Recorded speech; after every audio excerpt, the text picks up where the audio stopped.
Welcome back to HPP, the podcast that covers college basketball and the NBA draft inside and out. I am Rich Harris, and thank you for joining us again. Today, I am joined by Ayad Booney, the shot doctor, and Jake Kopsick will be joining us later. Booney, how are you today? I am good. My Warriors are down 2-0, but not to worry. We'll come back. Yeah. I thought you don't worry until you lose a home game. And they haven't done that yet. The games have been close. I will say, that their half-court offense needs to improve, and I really think they made a mistake when they got rid of Wiseman with not replacing him with somebody who could block some shots and rebound. When and if Looney, Green get hurt, get foul trouble, whatever, they could use another big body. I'm not saying that was the reason they lost last night, but I'm just saying it's really dangerous to try to run, through this gauntlet of the playoffs without a third big man. And the two big men they have aren't that big. Jermichael Green's not. Looney plays bigger than he is, but Green isn't, no. Right.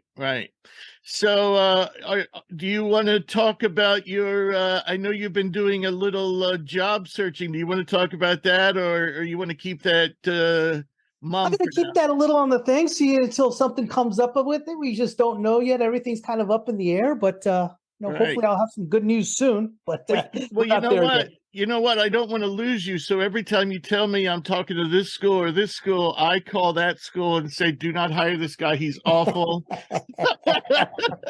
That's probably a good call. Good call right there. Been away for quite some time. All right. So before we open up the college notebook, we're going to bring on a special guest, Mike Decourcy, to discuss a variety of topics concerning college basketball. I would say it's kind of like a college basketball state of the union with one of the most knowledgeable college basketball writers there is out there. Absolutely. So I'm waiting for Mike. He's logging on. So hey, there he is. Here's our old friend, Mike Decourcy. Mike has been a columnist at the Sporting News since 1995 and is a member of the U.S. Basketball Writers Hall of Fame. He is also a studio analyst at for the Big Ten Network and a bracketologist for Fox Sports. Mike, I got to ask you, you're a Chicago native. No. No? But you live in Chicago now, correct? No, I live in Indianapolis. Okay.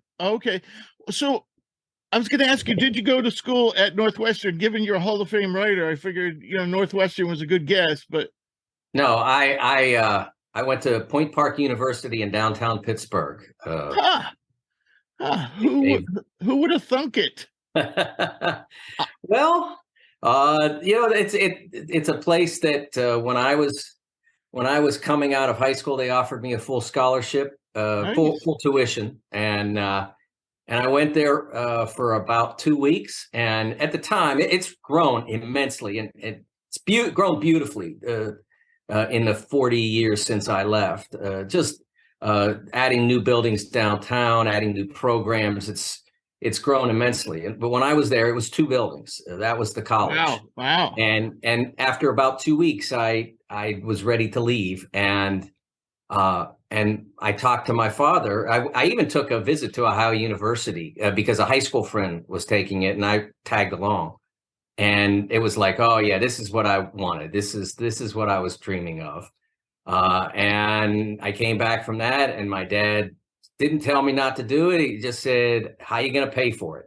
And he wasn't saying, and it was interesting because he wasn't saying he wasn't going to help, and he was just basically, it hit me like a lightning bolt when he said that.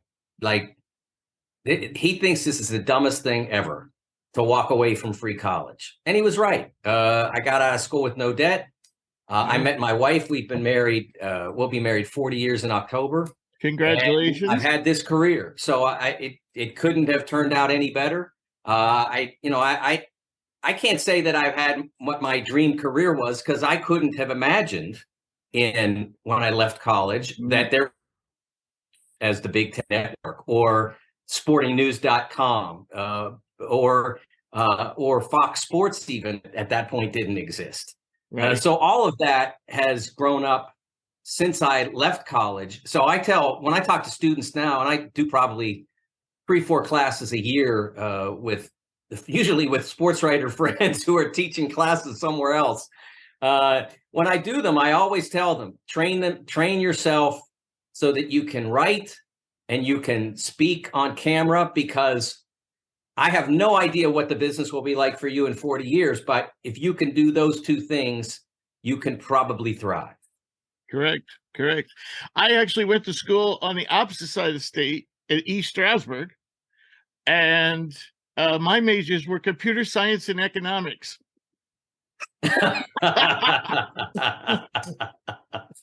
So all right. So we're kind of going to do a little bit of a State of the Union, a little bit review of the tournament, and talk about things moving forward. But I wanted to open up with something. When you were last on the show, we talked about this at length, and you even seemed to be puzzled by it. And and I'm talking about the Mountain West, particularly between 2015 2022, they had a combined record of 3-12 in the NCAA Tourney. Now, of course, this year San Diego State went 5-4, but the other three teams promptly lost in the first round. So if you looked at the net rankings compared to the Sagarin, the net were really high. For example, Utah State was 18 in the net, 37 in Sagarin. Nevada, 37 in the net, 84 in the Sagarin. So when you look at them, the net rankings seem really out of whack. With what, let me finish, but here's the thing. So then I started thinking, well, it must have been what they did in the preseason. And I went back and I looked about what, when I say preseason, I mean out of conference play. And I looked back, and you know what? They didn't really do anything impressive. So I don't get it. Why did the net love these teams? And does the net, at least at a minimum, need to be tweaked? Well, I think that's a really fair and interesting question, but I think there are a couple of things that have to be examined. I got a lot of response. I mean, not criticism of me, because it's not my policy, but I dealt with fielded a lot of criticism of the net, especially from frustrated ACC, and in particular, because I'm from Pittsburgh, Pitt fans, right, based on their rankings of this year. And the first thing that I will say is I don't really, I've met Jeff Sagarin, and obviously his ratings have been out there for as long as I've been covering college basketball. Yep. And they are on the team sheet. They are part of the NCAA tournament committee's team sheets, which I always recommend that people who are curious about this, go to warrennolan.com, go to the net nitty-gritty page that he has. And then next to the first name, which I think at this point would be either UConn or Houston, go to the right of that name, and there's a little icon that looks like a piece of paper, and click on that. And that is a team sheet. That's what the NCAA tournament sees when they want to see, what did UConn do this year? And therefore, what should we seed them, et cetera? What did they do? That's a team sheet, and it's all there. And Sagarin's numbers are on that team sheet. But I don't really follow his rankings very much.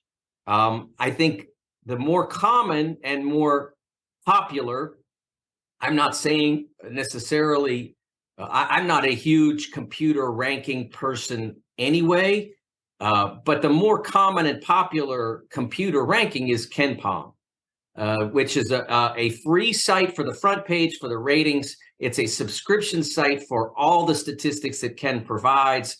And it's like $20 a year, ballpark. I mean, it gets less than that. I think it's like $19.95. It's the best $20 you'll spend all year if you love the sport, right? Because there's so many interesting statistics from a player standpoint, especially from a team standpoint, that help you to understand team success, et cetera. But the rankings themselves, the ratings themselves, net really closely mirrors them. And I don't know that that's what the committee set out to do. The people who formulated the net set out to do, but that's what they've done. If you look at it, the correlation is really strong at one point late in the year, and it's hard to discern it all now because his rankings, like most, they go all the way through the tournament. Right. But if you took a screenshot of the top 50 on KenPom on Selection Sunday, Right. and took a screenshot of as I did with Sagarin. That's how I. Yeah, and if you did that with the net and KenPom, you'll find they're very similar. I wrote at one point, either late February, early March, that 23 of the 25 teams that were in net were in KenPom, vice versa. They matched 23 out of 25, so they're very similar. And so I think that's. But what I thought relative to the Mountain West was I called it the Mountain West metric mirage, because those teams were not playing significant out-of-conference schedules, and therefore were not earning significant out-of-conference victories. And yet, because of the nature of the teams that they did play with, they didn't play a lot of bad teams. They were pretty circumspect about that. They did a really good job with that. And they didn't, and they won a lot of games by significant margins. They were very efficient, et cetera, et cetera. I would question whether or not we should take that at face value. I argued very hard against Nevada being included. I don't think that their resume warranted inclusion. I thought that their inclusion at the expense of Rutgers was wrong. And I think if you go to another tool, a free site called the Bracket Matrix, what the Bracket Matrix does is aggregate all online brackets, and it starts with with Lenardi, who's doing like a preseason bracket, so you have it on day one. But then, like in January and February, when you start to see more, I begin at Fox's behest, and I greatly appreciate my bosses at Fox for not making me do it before we actually have games and a reasonable data set. I begin in the last weekend of December, which means we're usually at the end of non-conference play, give or take. So as you go through and you look at the bracket matrix, you will see that Rutgers was on something like out of about 220 brackets, they were on something like 210. Like they were left off by 11 analysts, and yet they were left off by the most important group, which is the committee. So I think that you have to look beyond the computer rank. Okay, all right, that's page one. What's on page two? Nothing. Oh well, all right, they probably don't belong. Or like a Utah State. I thought that their resume was very flimsy. I didn't think that they warranted the seed that they got. I thought inclusion, probably maybe on the very edge of the bracket, but they did not have trouble getting in. So I agree with your assessment, but I think you have to understand what the net is. Now, if you want to argue or debate whether or not a predictive metric, which is what KenPom is, what Sagarin is, should a predictive metric be at the heart of the NCAA tournament selection process? I'll have that debate, because I firmly believe the answer is no. I don't believe that a predictive metric should be there. I don't think that you should be, as a coach, worrying about, if I take my starters out right now, and my walk-ons give up 4 buckets, I'm going to lose 5 spots in the net rankings, and that's going to be bad. So you guys just stay out there. And then what ends up happening is the victory gets, sealed by 25 instead of 17 or whatever, or 17 instead of 10, and that helps your net rank. Does it ever come to pass that maybe your starting point guard breaks his ankle? Maybe, because he's protecting an efficiency rating. Mm-hmm. See, I have a problem with that. Right. I'm a believer, and I've talked about this for years. It takes 6 one-point victories to win the national championship. You can do it like UConn did it, or you can do it in a much closer fashion. You don't have to blow out teams to win the national championship. You could win every game by a point.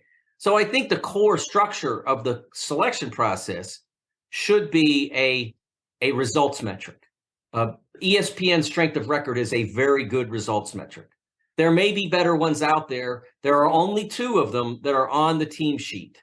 KPI from Kevin Pauga and strength of record. There are 3 predictives, plus there's net. So the process does lean toward the predictive. I mean, you basically have 4-2.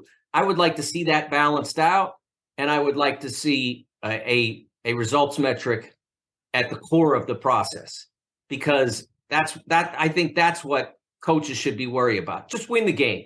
Don't worry about how many points you win by. Put your walk-ons in and let them get some run, and let your starters get some rest. Yeah, I agree with you. See, here's my concern. Here's why I bring this up, and I hate to bring it up on the same day we're having Jarod Lucas, a player for Nevada, on the show. But and I'm not picking on Nevada, I'm not picking on the Mountain West, but the fact of the matter is they haven't done very well historically. Okay, so doesn't matter. Today's today. What happened yesterday doesn't matter. Okay, I get that, but the only reason I think those teams they got 4 in is because of the net rankings.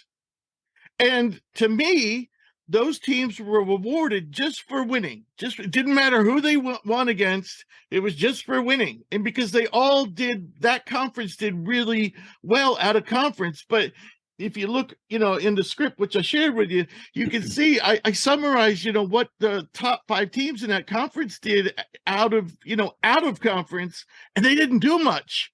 Right. And so, but they did win. But they were beating teams like Kennesaw State, Stanford, BYU.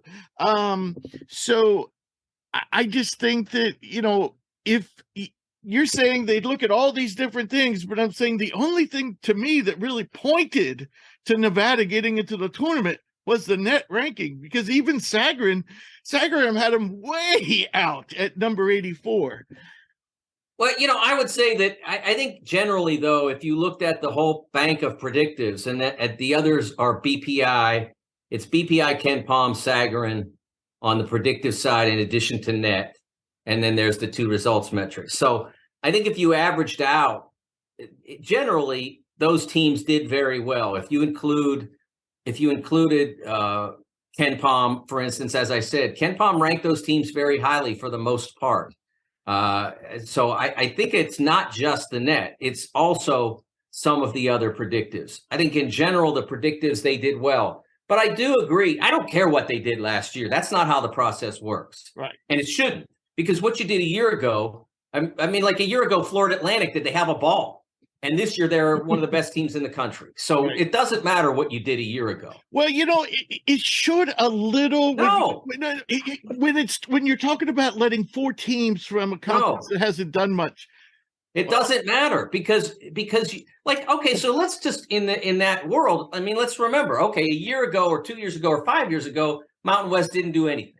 All right. Okay, so then what if this year they'd come out and they'd beaten UCLA and they'd beaten Kansas and they'd beaten Texas? Well, Okay, so you can't be in because you were terrible last year. I'm just saying when you're talking about letting 4 teams in from the same conference, you should be thinking, okay, how are these teams going to do? And historically, they haven't done very well. Well, history doesn't make any difference. I mean, if that's the case, then we shouldn't be letting in the Pac-12. They haven't done very well lately, other than UCLA. Let them in, and I mean, what you've been in the past doesn't matter, because if you did it that way, like I said, you wouldn't have let it. You would be on the automatic bid if Florida Atlantic had missed their conference tournament title. Would we have let them in? Well, they've never done anything before. Why would we let them in?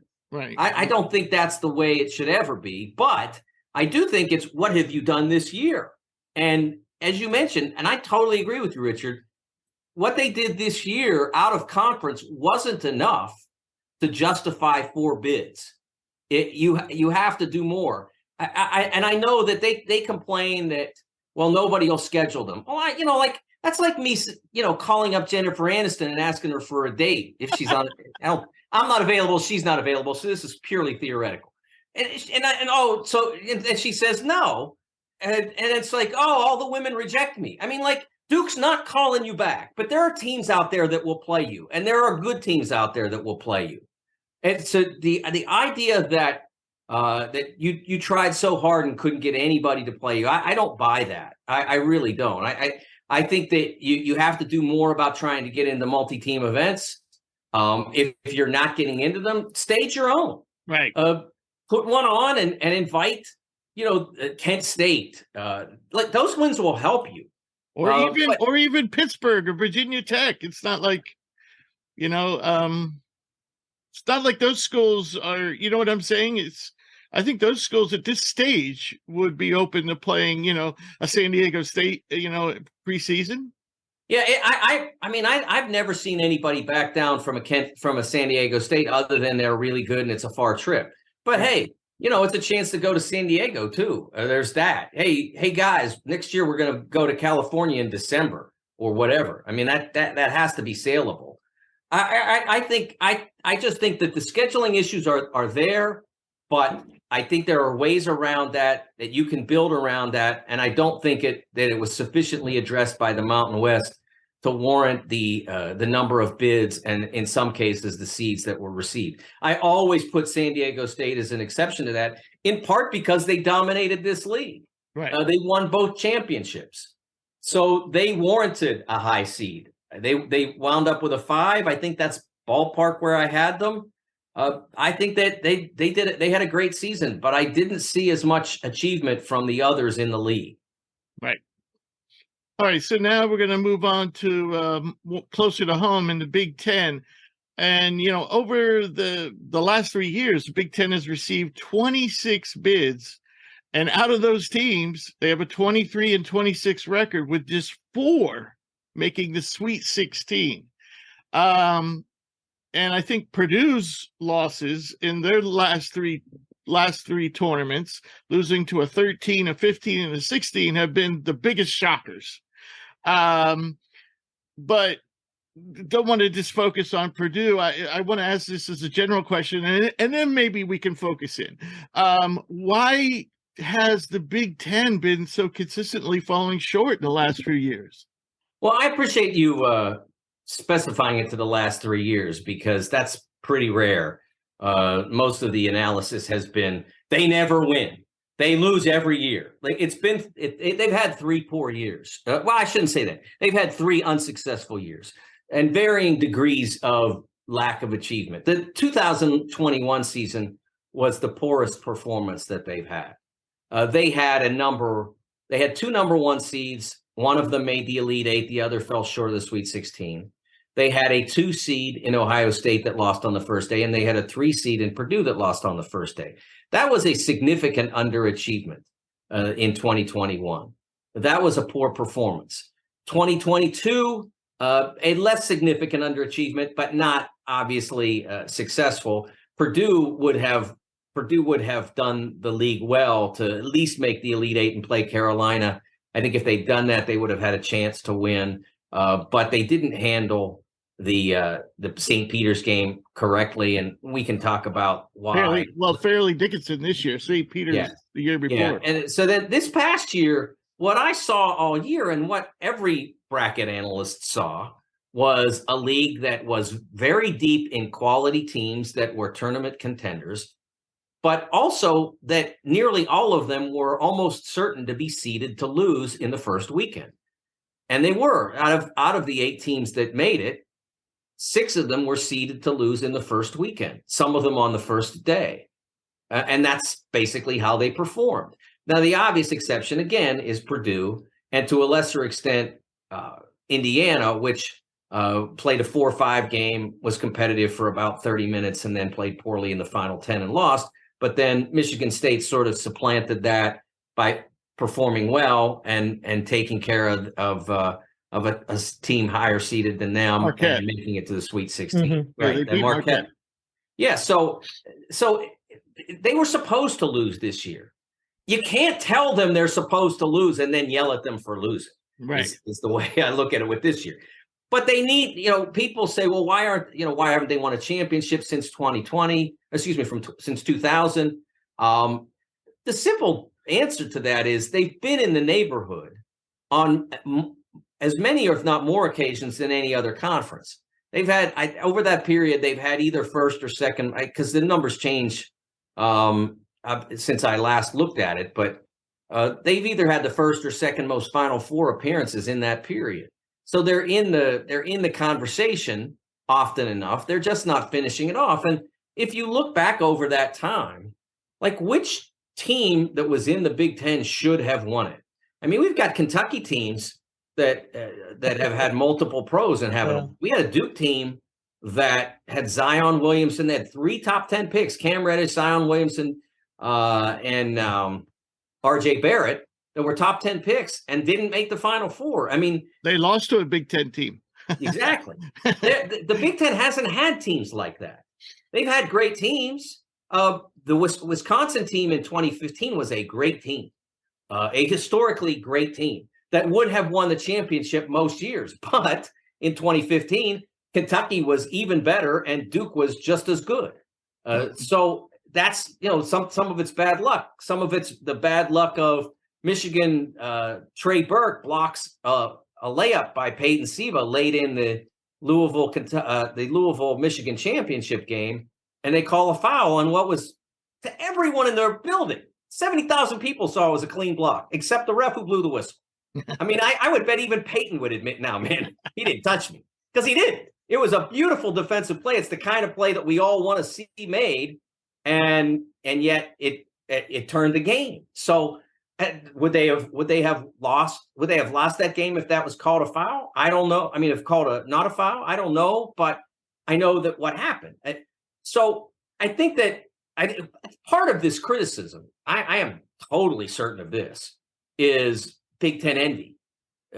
Rich league, a lot of success in terms of getting teams in, et cetera. So there's jealousy of it. The next thing I wanted to ask you is one of the things I understand what you're saying about Big Ten envy. But on the other hand, 3 teams in particular, and I mentioned one, Purdue, by losing to these double-digit seeds 3 years in a row. Then we have Iowa, who hasn't reached the second weekend since 1999. And we have Illinois, who hasn't really done anything since 2005. Now, here's the one interesting thing about those 3 teams lately in recent years. They all of them, except for Illinois this particular year. But this Illinois team was young and had a lot of moving parts. We knew that they could easily lose to anyone. We also knew they could probably beat anyone. But for the most of the time, Purdue's been their offense has been centered around a huge big man or a big man. Iowa has had Garza, and Illinois had Kofi. Is that just coincidence that all those teams, or is that type of offense just not work in the tournament? Richard, who won the national championship this year? Connecticut. What did they have? Sonogo, right? There you go. Last year, who was the most important player in Kansas winning the national championship? Well, yeah, David. I can't think. David McCormick. Yes. Yeah, David McCormick. But yeah, he was key in the championship game. Best player in the championship game. So it's not that. It's not Big Ten style of play or anything like that. Part of it is that the talent level in the Big Ten has not been generally the elite talent. It's not been as prominent in the Big Ten as it has been in some others. I mean, Jaden Ivey is an example of a player who had that level of ability, and they didn't take full advantage of that in 2022. But there haven't been a ton of those players go through the Big Ten. It's generally been it's been more team oriented, terrific coaching, team, and depth. And I think that's the part that I'd like to sort of explain. Leagues that are as deep as the Big Ten has been each of the last 3 years, they don't do as well in the NCAA tournament. It's not just the Big Ten. The Big 12 this year did not have a great NCAA tournament. Right. The SEC, it did not have a great NCAA tournament.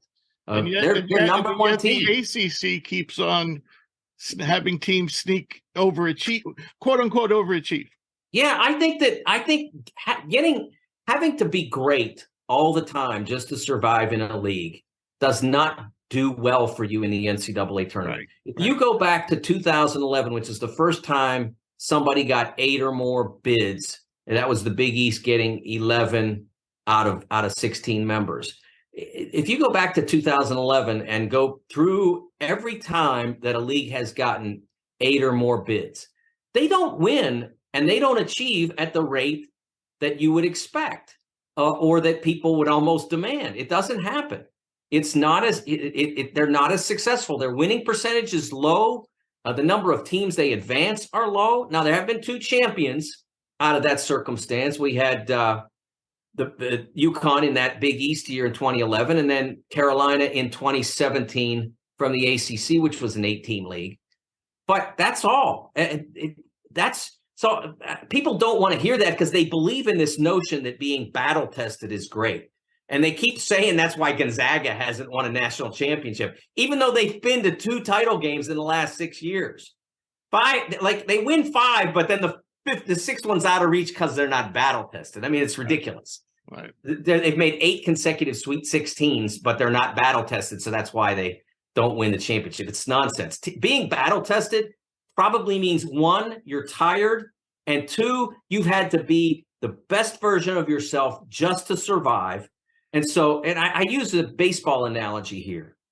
When you do that, when you're in the league like the Big Ten this year or the SEC, you're constantly having to face the best fastball and slider pitchers all the time. And then somebody comes along in the NCAA tournament and starts throwing you knuckleballs, and you don't know how to deal with it because you just locked yourself into being great at hitting those sliders and fastballs, and now you're not ready. And I think that has a lot to do with it. Okay. All right. I'm going to let Booney ask you a couple questions, starting with a question about the portal.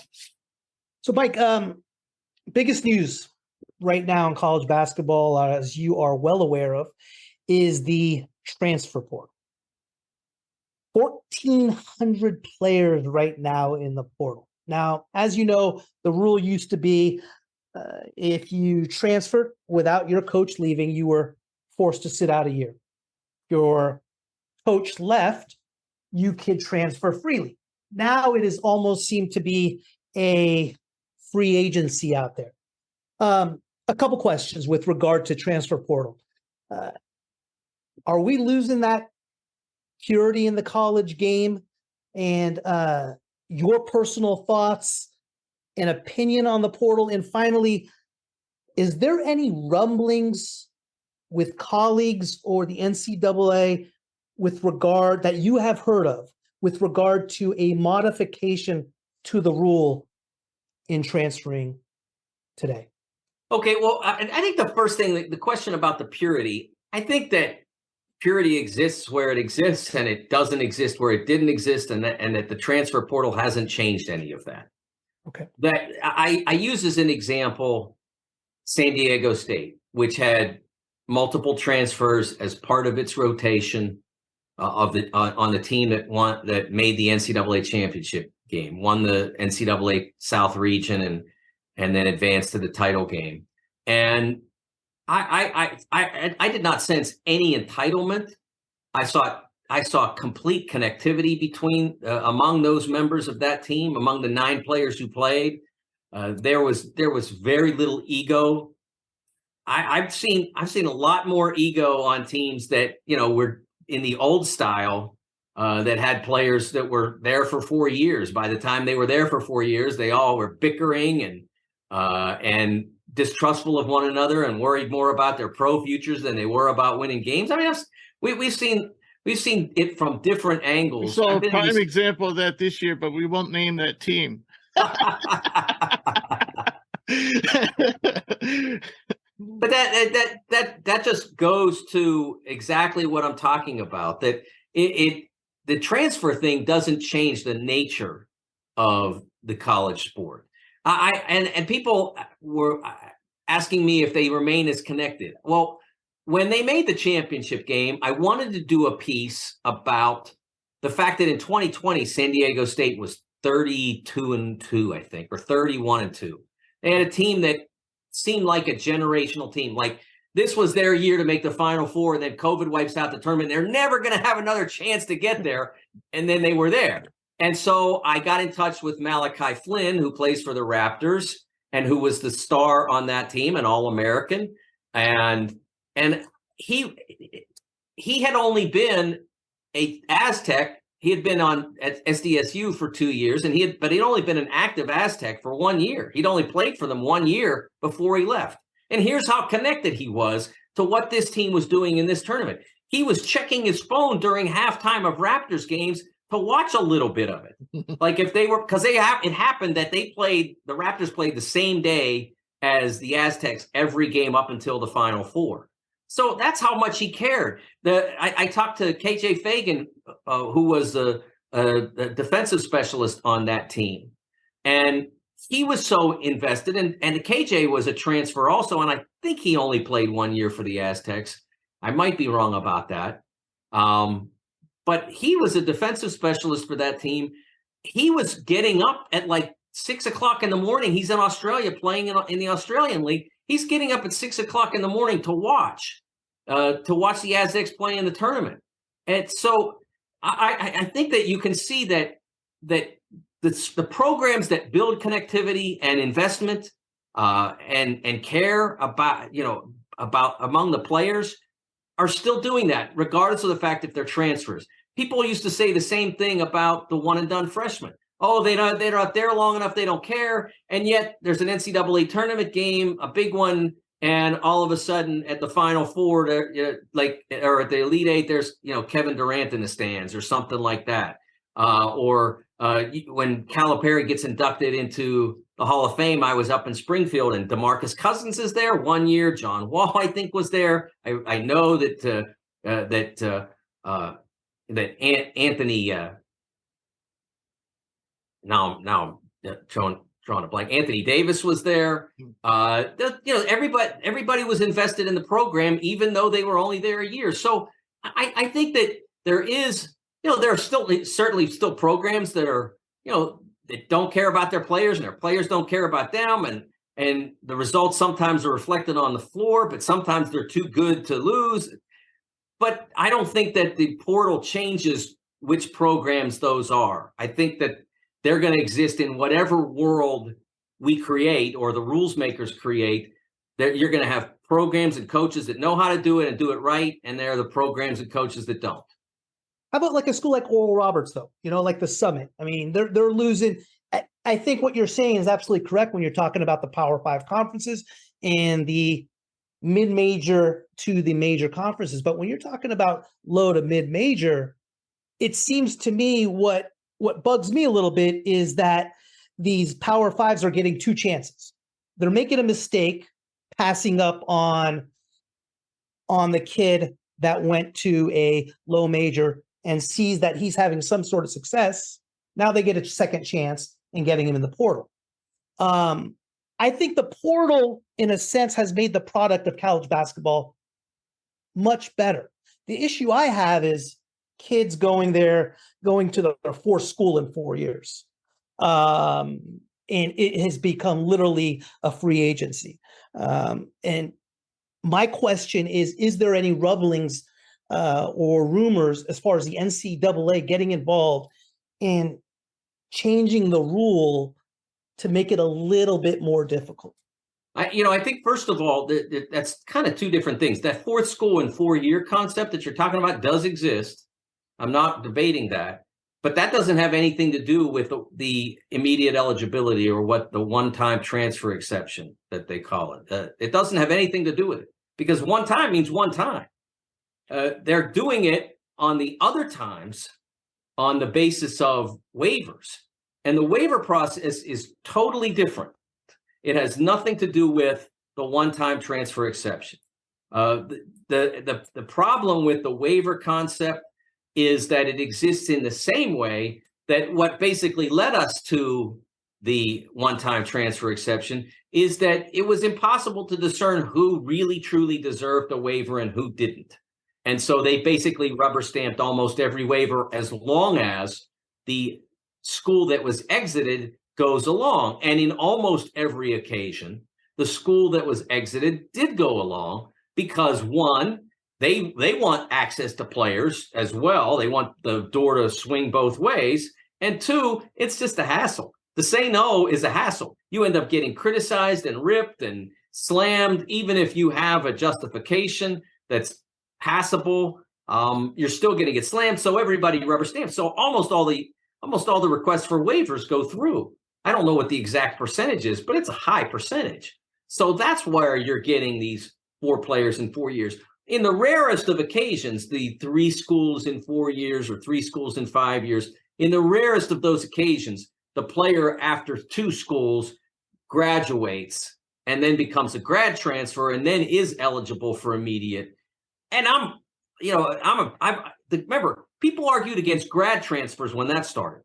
Right. And people in the business argued against it. And I'm like, wait a second, they graduated. They did what you asked them to do. And you're still complaining. So one of my points about this is that people have been complaining about whatever things change, they complain.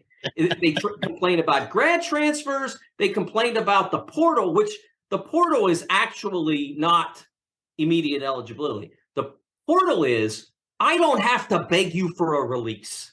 That's all the portal really is. We've used it to colloquialize this concept, but but people complained about that too. I should have to beg you to go if you don't want to write my the signature on my release.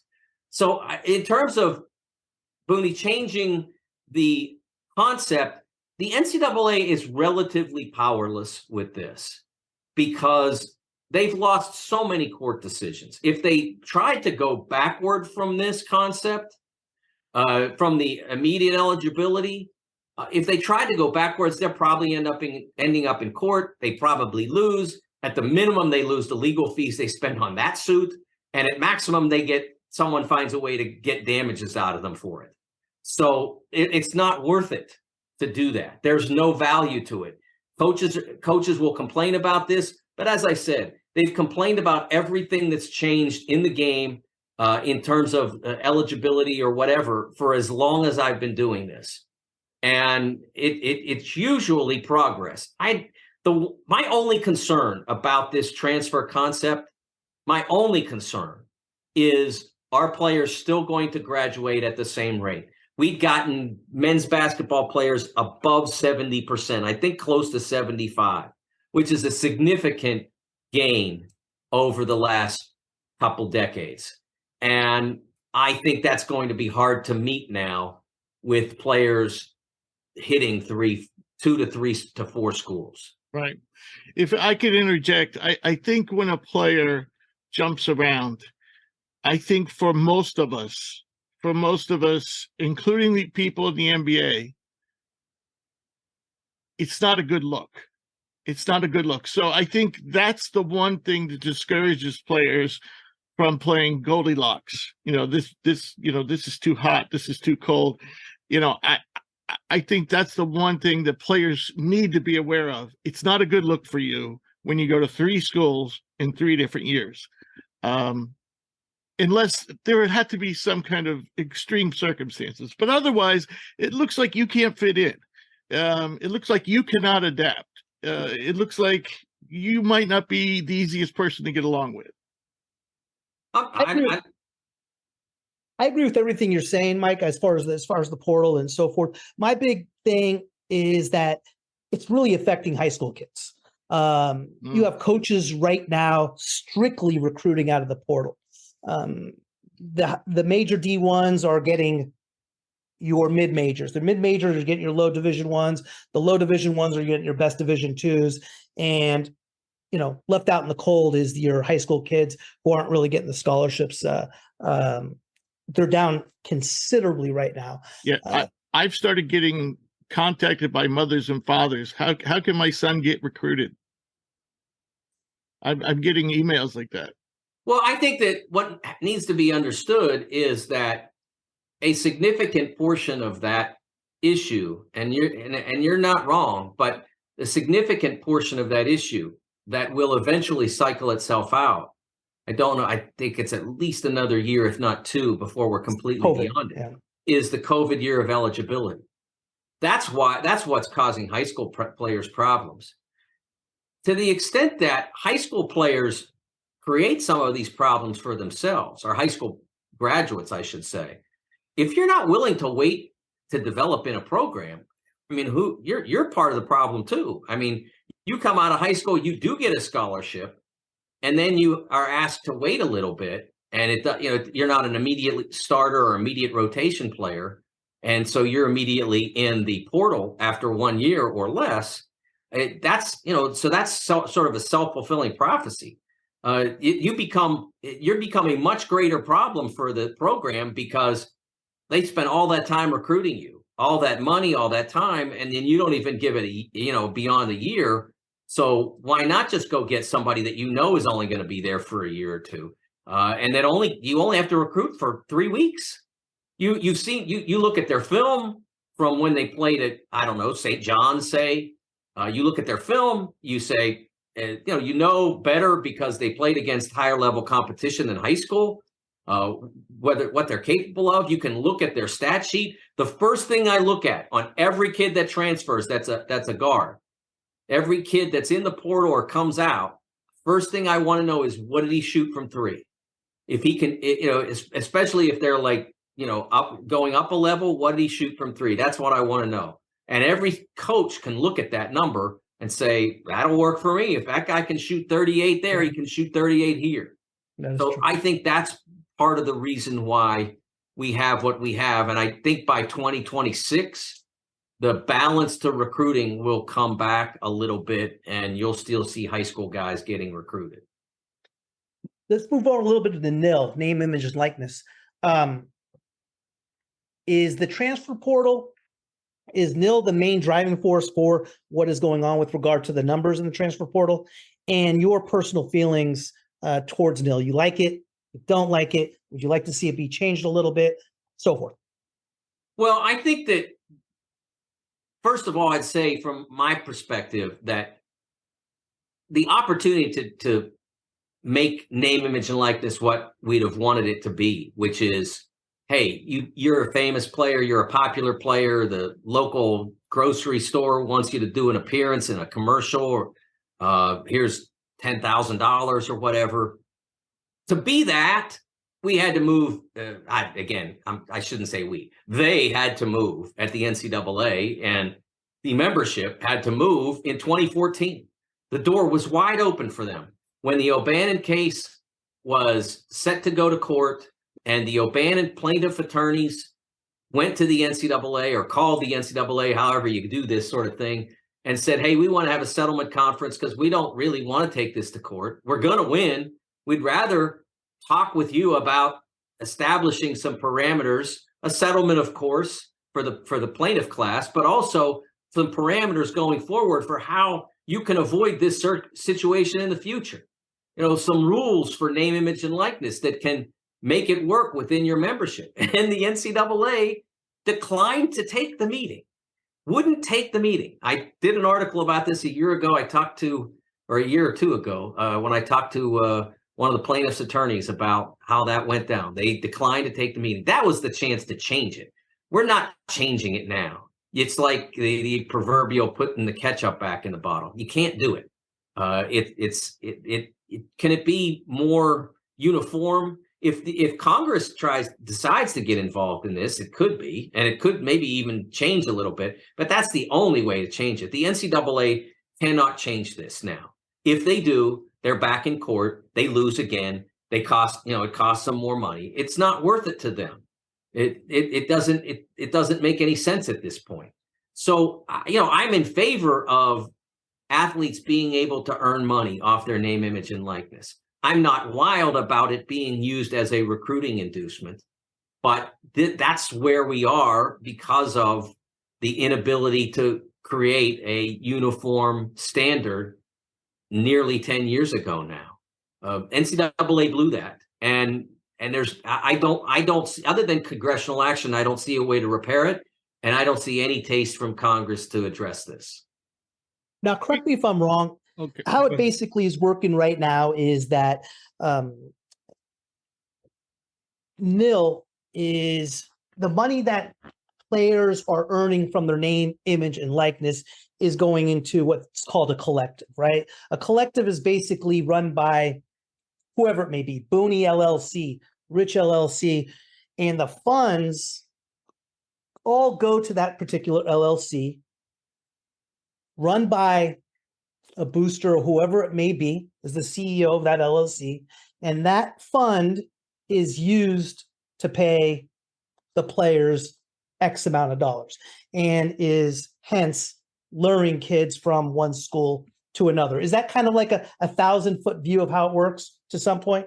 To an extent, yes, I think you could say that. But there, I mean, like, if Decourcy's Pizza could still go out and strike a deal with Joe Jones, the star point guard at State U, without having to go through any collective or anything. I can still do that. Sure. And they can still do that. The collectives are basically recruiting tools for the various schools. I think that, they try to arrange it so that it doesn't necessarily look like that, because it is technically not supposed to happen. But it can be. I mean, the Miami, Nigel Pack signed last year to go to Miami, I believe, after he signed an NIL deal with a person who was based in Miami. I don't know. I don't want to call him a Miami fan or booster. I'll just say a person who is based in Miami, who has a business called Life Wallet. And he signed an agreement with Nigel to promote Life Wallet. And then the player subsequently signed at Miami. So, I mean, that happens. I don't know whether a collective was involved or not, but that did happen. I mean, it was announced. It was like a Saturday last spring or summer that it was announced that Nigel had signed with Life Wallet, and then eventually he committed to Miami. So that happens, and that's going to continue to happen. Those sorts of things are going to continue to happen because there's no way for the NCAA to. They can say they're going to regulate this, and they've dipped their toe in.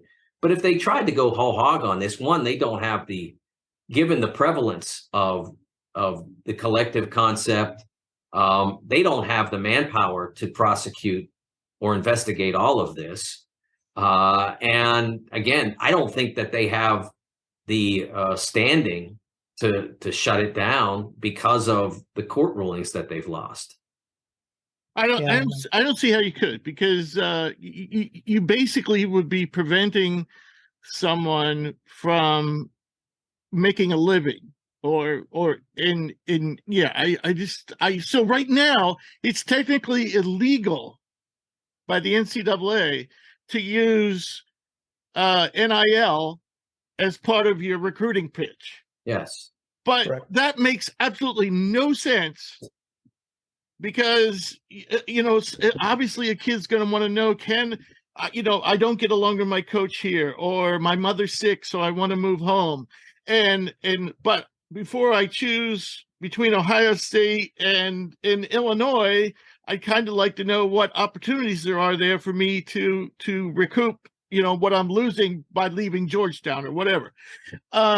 So I don't see how they can. I don't think that there's any barrier to you saying what the opportunities might be. I don't think there's any rule against that. To my knowledge, you can't guarantee it. Right. You can say our last point guard did this.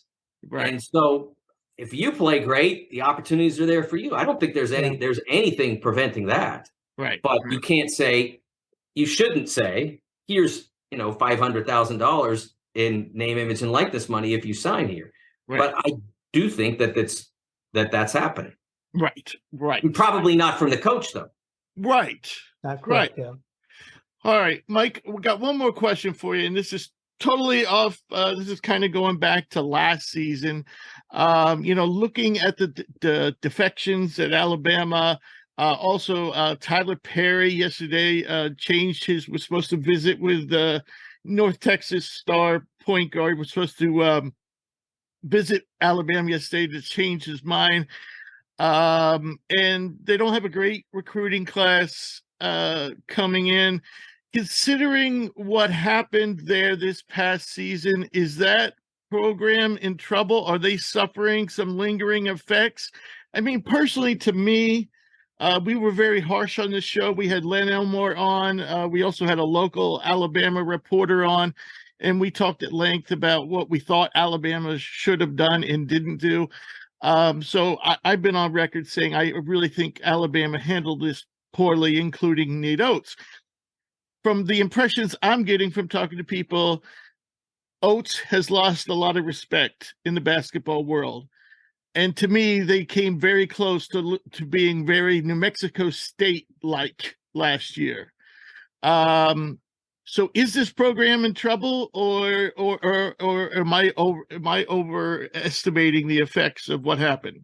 Well, I think they have a short-term problem, and I think they would have to have significant success to sort of obscure the past. Like, you look backward and you see 25 wins instead of seeing what happened in 2022-23. So I think they need some success now, and I don't know if it's likely, but I'm saying they had like sort of an plucky overachieving kind of year in 23-24. If you looked back at the end of that, again, it maybe obscures the vision to the disgrace of 22-23. I'm interested that you said that you guys were critical, because I've been saying that this was handled badly as an institution, the University of Alabama, as an athletic department, Alabama Athletics, as a basketball office, Alabama basketball. Right. I think it was handled poorly by the president, AD, head coach.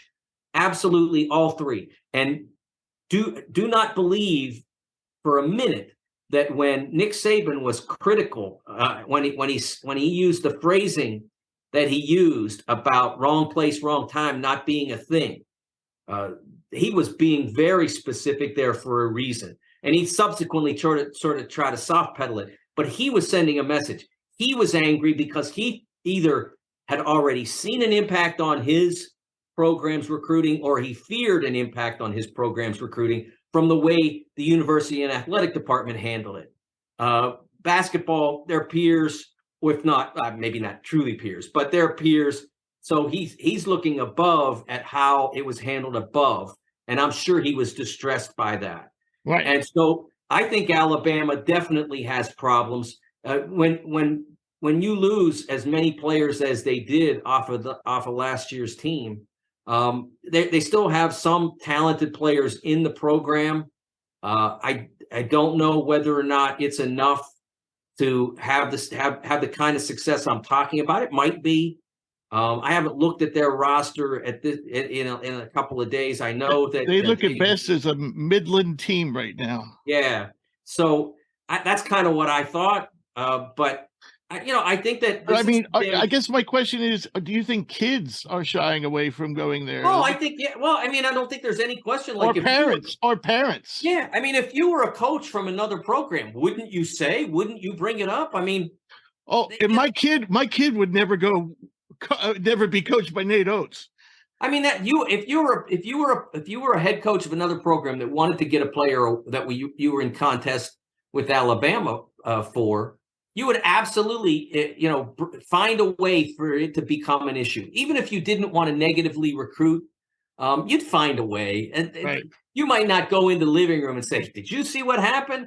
But you would find a way to make sure that information gets reminded to the parents and the player of how that all went down. So I think the same thing is going to be problematic for Ole Miss by hiring Chris Beard.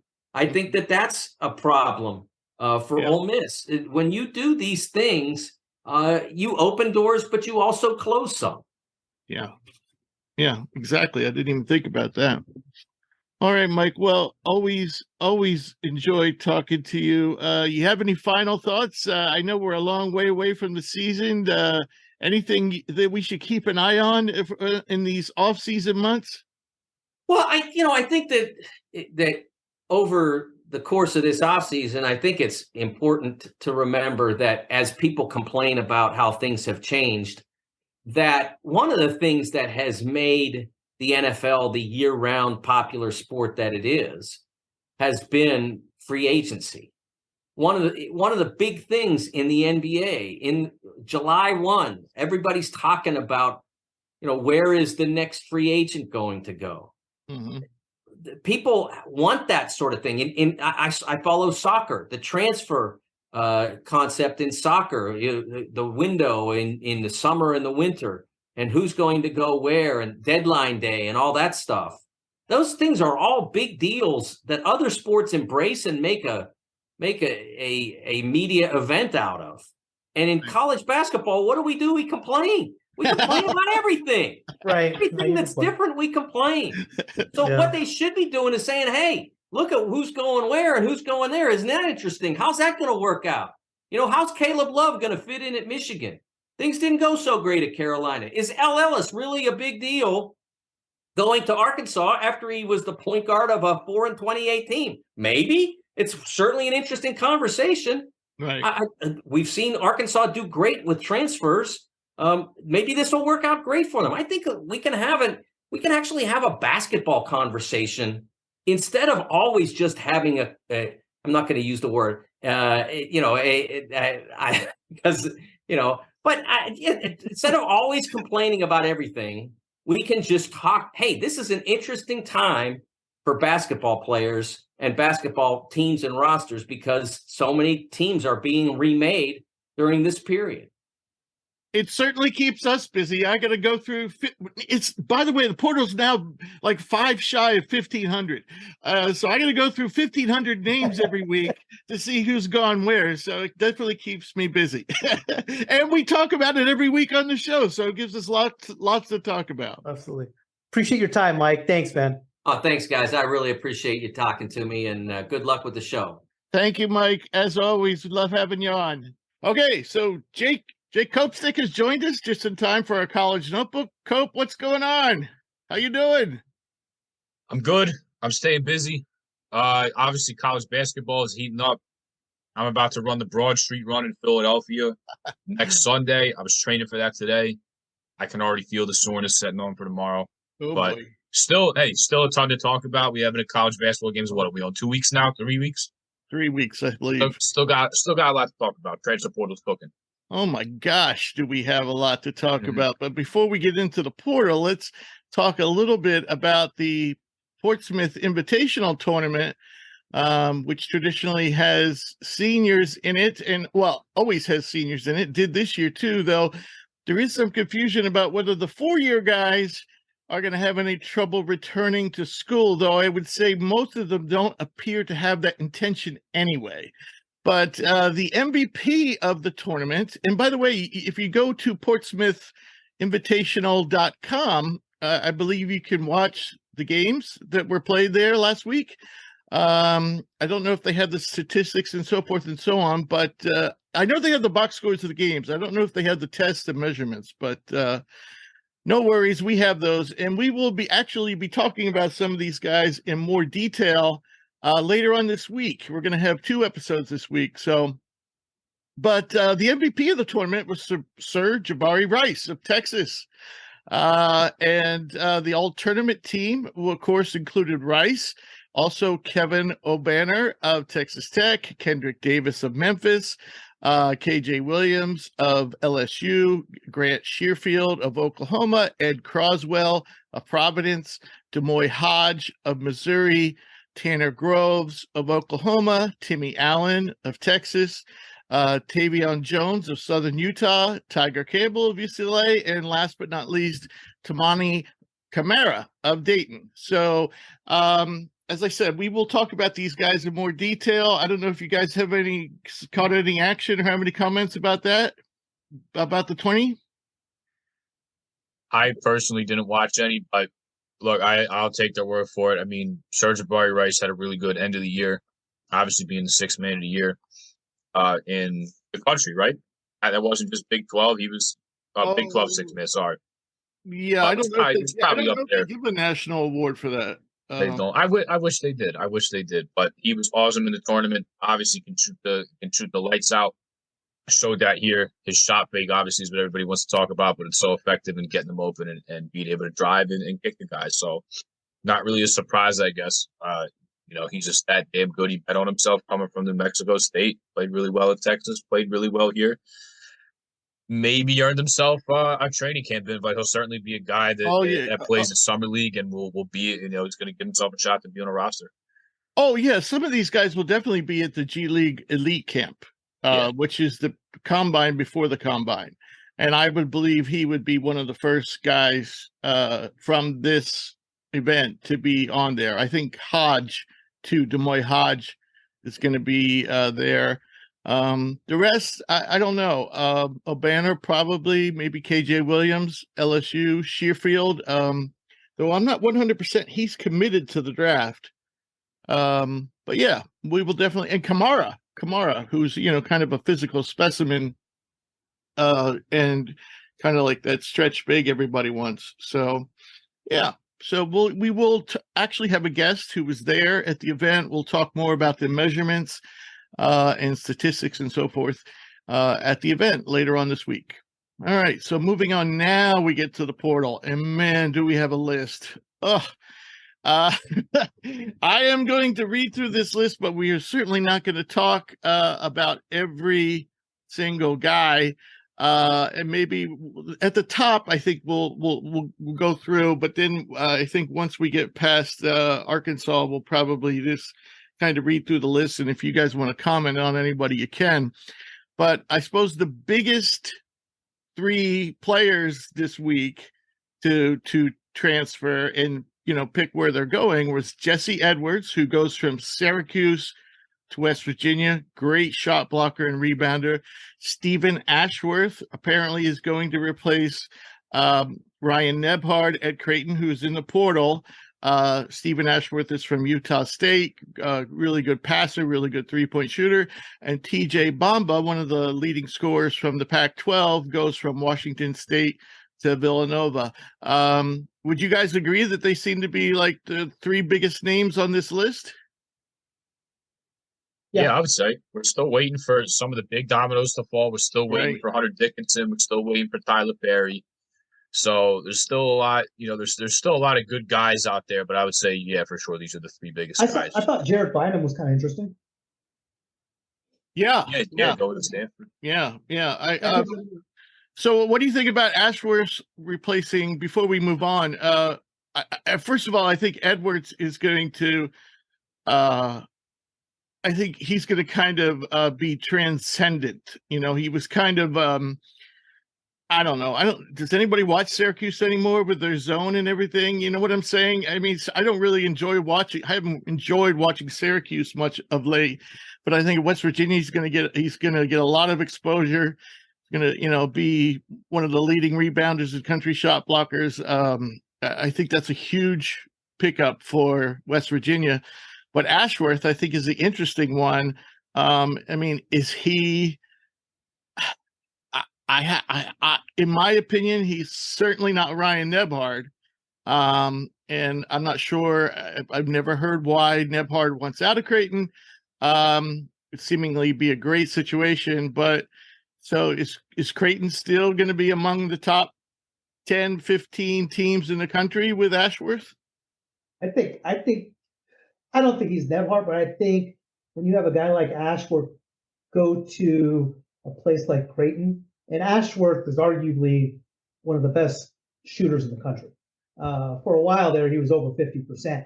The thing about Ashworth that hurt him a little bit at Utah State is he had to try to find his own shot, which, because he didn't have the supporting cast. I think him playing with a greater supporting cast is going to have those great athletes and players more on single teams and so forth. Again, I'm not saying he's no Nebhard, but I'm saying I don't think it's a drop off a considerable drop off that you may think on paper. Right.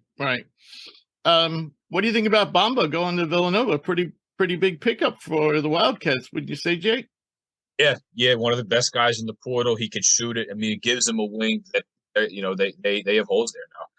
Brandon Slater's out after 5 years. Obviously, Cam Whitmore declared for the draft, which I know we talked about, I believe, last episode. Like, could he come back? Could he not? The only thing we were missing was an announcement. Like, all the evidence was there that Cam Whitmore is going to leave. But they really need a wing, and they need a scoring wing at that to go with Justin Moore and to be able to handle the ball in the pick and roll. Because Mark Armstrong, as a sophomore who started some games, is going to be their starter next year. So, yeah, absolutely huge pickup for Villanova. They needed a guy like him, and it's great that you can bring in a guy with some experience as well. Because last year, with all the injuries they had, Nova's not a program that is going to play freshmen. And all three freshmen, Cam Whitmore, Mark Armstrong, Brandon Housen, they all had to play due to, injuries and just out of necessity they had to play. So huge to get a starting wing that can play both ways, can shoot it, can create his own shot, can get to the basket, can handle the ball a little bit. Absolutely huge to get that commitment. I figured he was going to go there as opposed to Georgia Tech. I kind of figured. Are you guys big on like the crystal ball stuff on like 24/7?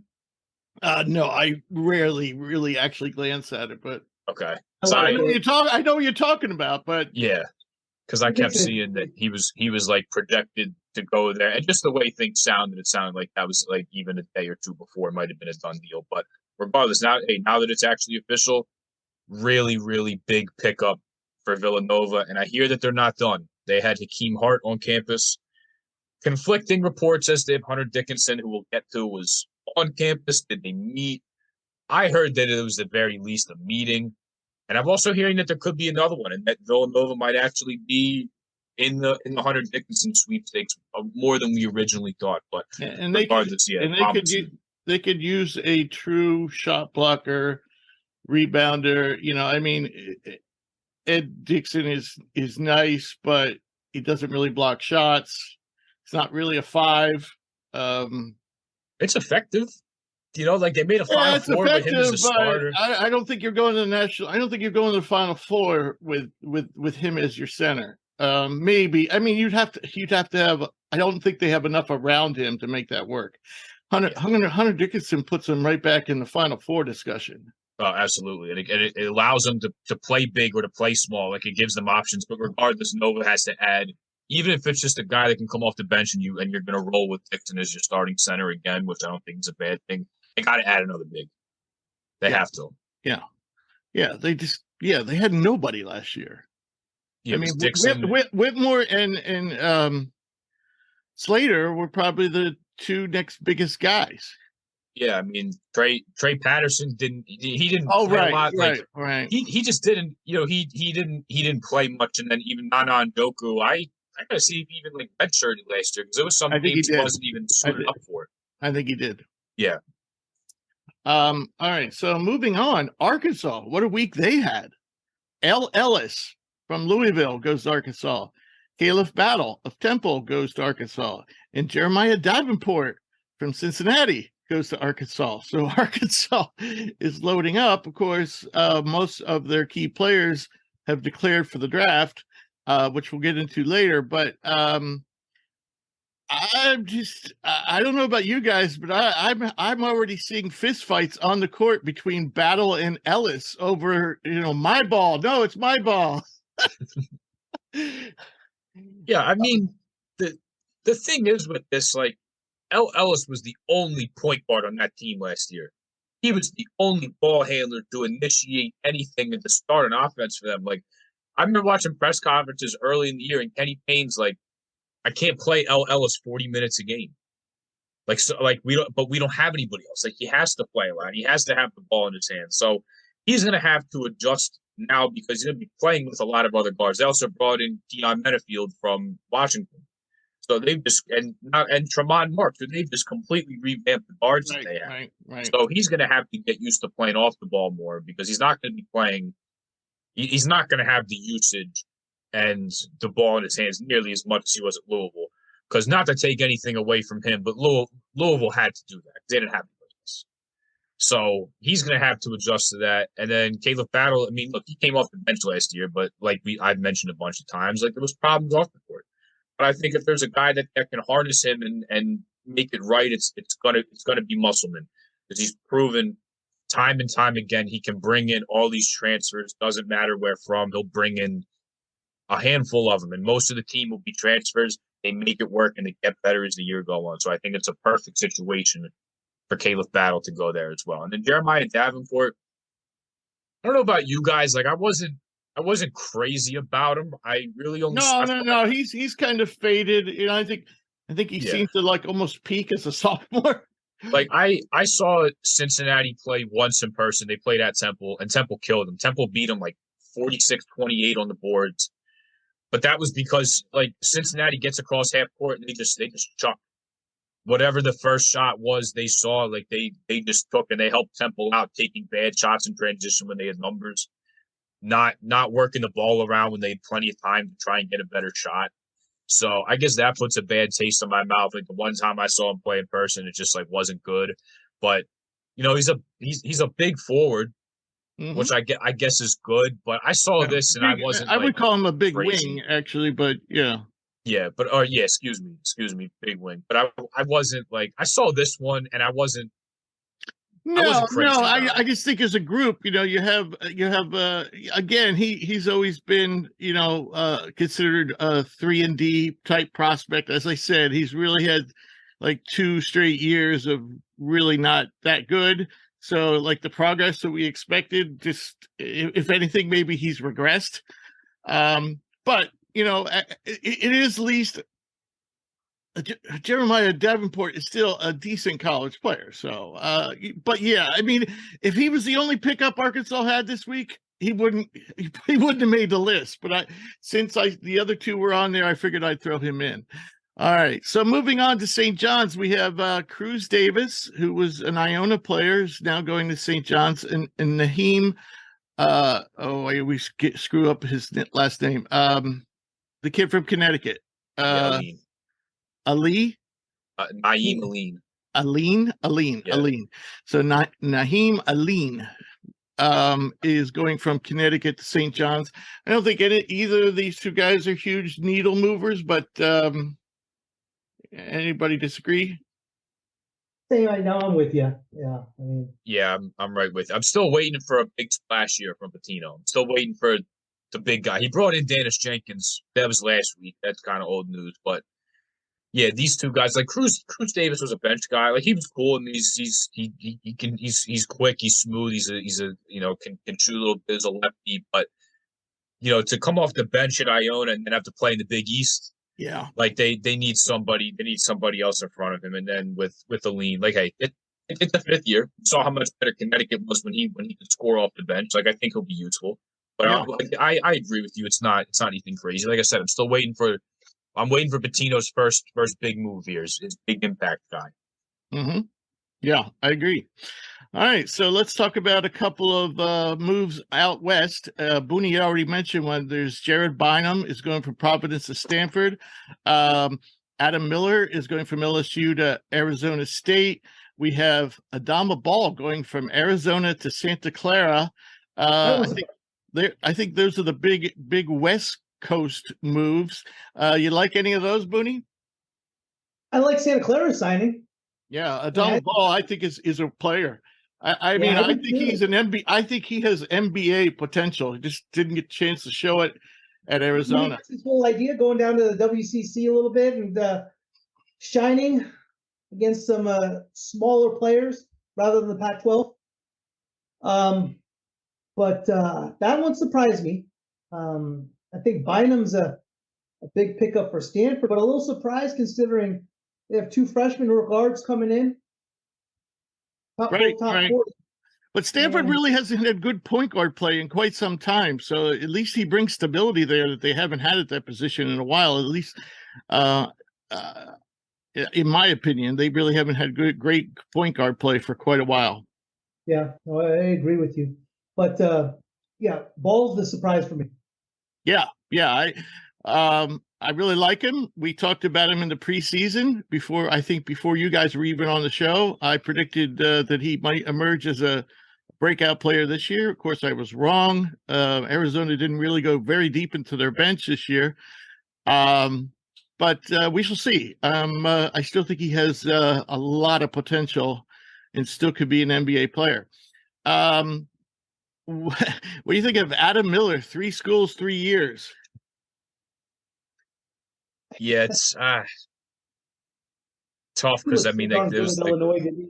You know, when he was his first year, and yeah, I mean, he was so at Illinois. He was horrible at LSU. He's definitely bottomed out. He can't get any worse than he was at LSU. But yeah. I just feel like it's just one of those things where, it's just he went from being an NBA prospect right now to he's got a huge mountain to climb to get back on the NBA radar. All right, some other interesting moves. Chance Westry, 4-star from Auburn, who really hardly played for Auburn this year, goes to Syracuse. DJ Horn goes from Arizona State to NC State.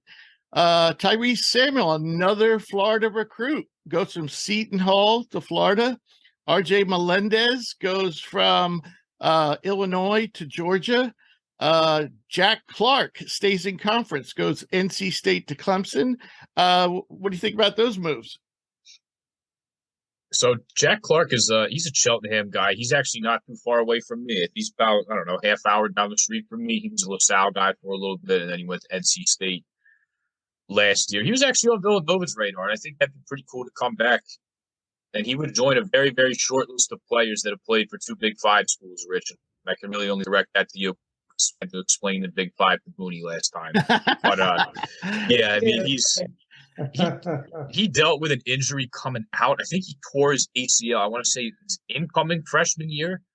I want to say so. He had to deal with that, and he burned his red shirt pretty sure his freshman year to end up playing later in the season in the turn of the new year. But he's a pretty decent athlete. He's got nice size for a wing, can shoot it a little bit. He'll definitely play there. You know, sure, he wants to go somewhere where he can play, and maybe he could. I mean, he started NC State. He could probably start here, but if he went to Villanova, he'd probably be a bench guy. So he announced today that he'll be there, but a local guy nonetheless, going to a place where he can play. Nevada was also looking at Jack Clark. I learned. I will say, I'm very interested to see Westry play Syracuse, because we didn't really get a chance. And he has, coming out of high school, he was considered, a very, very viable NBA prospect. So that'll be interesting. And DJ Horn is going to probably, fit in to replace Jaquel Joyner, who's moving on to the pros. Similar guys, similar games. So that's probably a nice replacement. But I think another guy that intrigues me is Melendez. He ran into a numbers game. I think he had some injuries this year. He also had a little run-in with the coaching staff. And I don't know if that was over playing time, or I don't remember. He's a little bit of emotional, but he's also, a really he's an emotional player, but he's also can be a very high effort guy. And I like him. I don't know, NBA potential, probably not. But I think he has a chance to be a really, really good college player. So, and good size, can shoot it, can score inside, can rebound. He's one of those do everything guys. So, all right. So moving on down the list, we have Abu Usman, who's moving on from help me out here, North Texas to Xavier. And they are losing Jack Nungy, which we'll talk about later on. Curtis Jones, big time scorer out of Buffalo, goes to Iowa State. Hopefully add some spark to that offense. Tamir Bates, former 4-star, I think he was McDonald's All-American, if I'm not mistaken, is going from Indiana to Missouri. Keyshawn Kelman, moving from Princeton to Florida Gulf Coast. Interestingly, he had a visit scheduled with Nevada for today, but he canceled, and Nevada soon found out why. He decided to go to Florida Gulf Coast. We have Dale Bonner, who was kind of a backup guard for Baylor, moving to Ohio State. He kind of fits that Ohio State defensive-minded guard mold that we've seen over the years. This one I found interesting. AJ Storr, who's basically a bucket getter, is going to Wisconsin. And AJ Storr is not known for his defense. He's not known for his rebounding. He's known for getting buckets. Now this was his freshman year at St. John's. I was surprised St. John's let him get away. So interesting that he's going to Wisconsin. It's just not the type of team you would think he would go to. We have Quincy Oliveri, who was a Rhode Island. I think he's averaged about 17 points per game, 16 points per game this year, around there. I think he's Rice. Oh, is he Rice? Yeah. Oh, yeah, it's the next guy, Leggett, is going to Pittsburgh. Right. I know who you're talking about. Let me bring up Oliveri. I'm not overly familiar with him. You know what? He's a 4-year guy. He's a 4-year point guard. Yeah. What's up with you? You know what's bothering me a little bit about the portal? Before you look at all these transfers, for the most part, rosters aren't really being improved. It's always somebody replacing somebody else. Yes, it is. You know what I mean? Priestland to West Virginia, Nebhart to Arizona, Ashworth to Creighton. Yeah. And it's just, there's that much, you're looking at this, even I was, as I moved down the list, by the way, Jaden Nunn. Now he's a sleeper NBA prospect. A lot of talent, not highly regarded coming out of high school, but he's moving to Baylor to replace some of their departing guards. But it's like you're saying, they seem to just kind of like fill in the gaps with the same type of player. It's not like they're replacing them with different but I guess they want them to fit into their system. Another guy I find interesting, and this is the final pieces of the Virginia Commonwealth VCU clearinghouse, Jameer Watkins, who's kind of been he and the kid from Seton Hall remind me of each other, Tyrese Samuel, in that they always ooze with talent, and you're like, this is going to be the year that they burst out, Samuel is about 6'10". He can stretch the floor. He looks very athletic, and then he has good years, but not great years. But I will say he has made steady progress. Watkins, I noticed him in his freshman season. I'm like, oh, that guy's gonna be good, and he's really kind of just like stagnated. He's not. He's kind of been like their sixth man, but he's a 6'7" small forward. Athletic, can shoot, but he also just doesn't seem to have his head together. But to follow up with Booney's point is the next two guys. Darion Williams, the star freshman for Nevada, moves to Texas Tech. And then basically in the same day, Jalen Tyson, who's probably Texas Tech's best holdover, former 4-star, 5-star guy, very good defender, athletic, just needs raw offensively. But I thought this was going to be his year at Texas Tech, and guess what? He's leaving Texas Tech to unknown location. But you're right. There you go. We're talking about two 6'6" guys, 6'6" guys you'd classify as small forwards. Texas Tech loses one, Texas Tech gains one.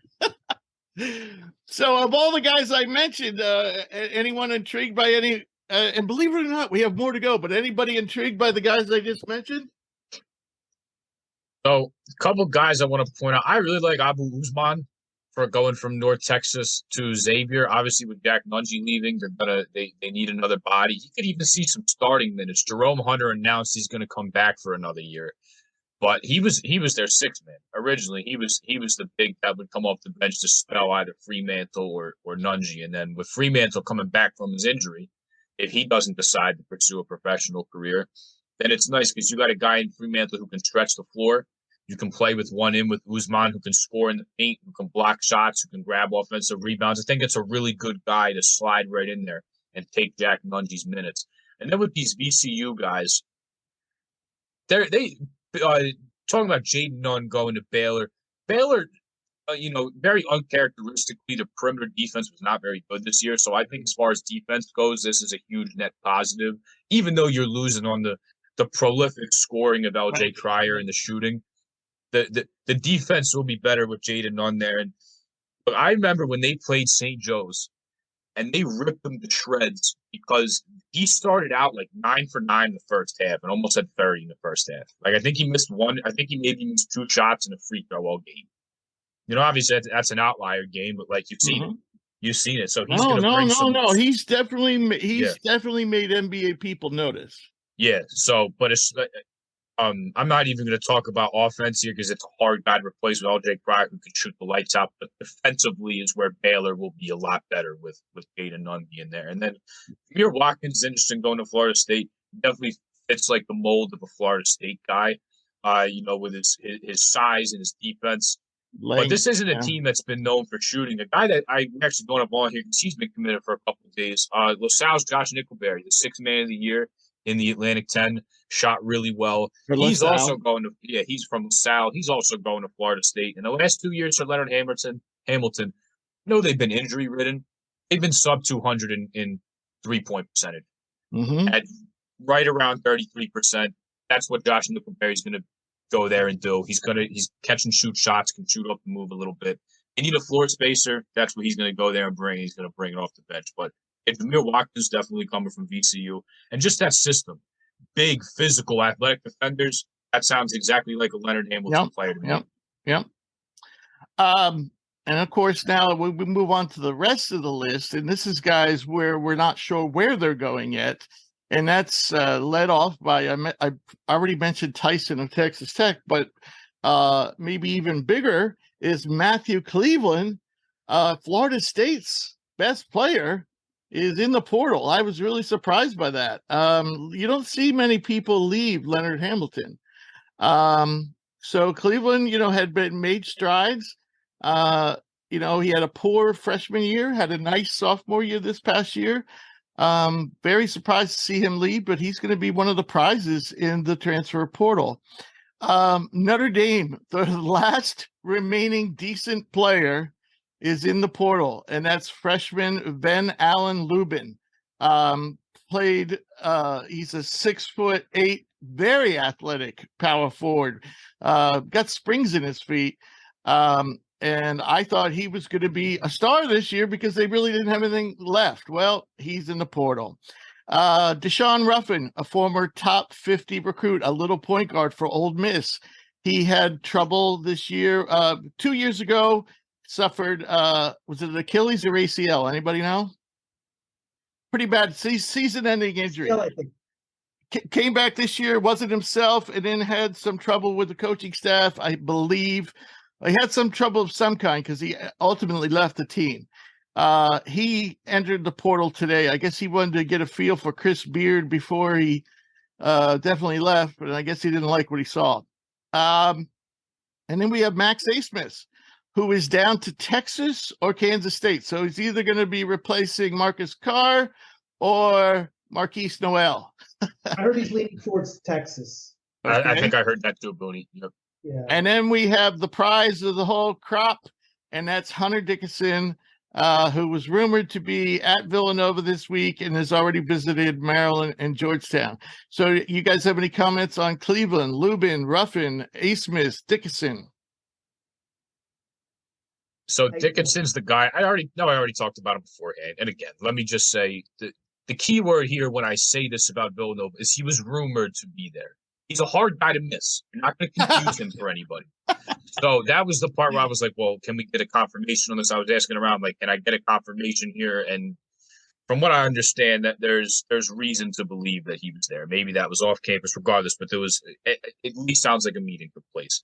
Now it sounds like there'll be another one, and that Villanova, like I said, will end up meeting with him again. But going to be hard to go against these DMV schools. Maryland just hired Mike Jones from DeMatha, who was there for 19 years and coached Hunter Dickinson, also coached Justin Moore, who's at Villanova. They have a bit of a connection, Hunter Dickinson and Justin Moore. But, he can go play for his high school coach at Maryland. he can still play in the Big Ten, and he can still play against Michigan. He can still play against his, most hated Wisconsin Badgers too. But you go to Georgetown. He's from Alexandria, Virginia. I remember I talked about this on my other podcast. When Penn football went down there, Georgetown, where we stayed in Alexandria, is like 15 minutes away from each other, maybe. So he's right down the street from his hometown.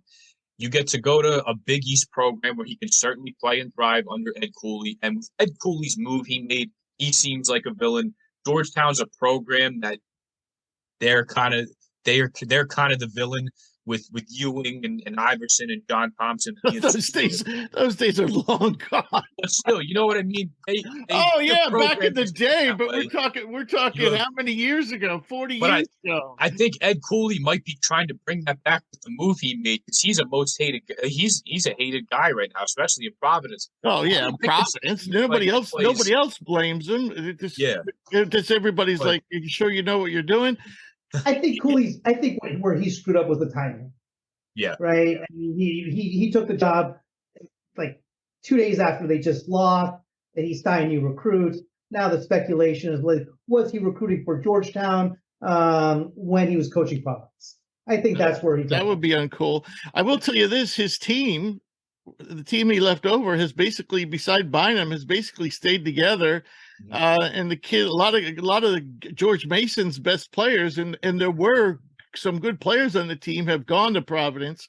But here's what I'm going to say about Dickinson. Hunter, first of all, you look good in blue. That's a proven fact. All right. As we said to TJ Bomba last week, and thank God he listens to the show and he listens to us. We said the Villanova fans were much nicer, much more intelligent than Georgia Tech fans. The same would apply here with Villanova fans versus Maryland fans and Georgetown fans, especially Georgetown fans.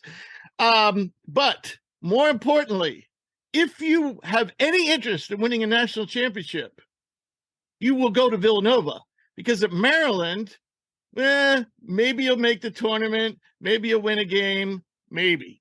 With Georgetown, will you get to the tournament? I don't know. With Villanova, you'll get in the tournament, and you'll probably have a good shot at making a long run in it. Your words, not mine.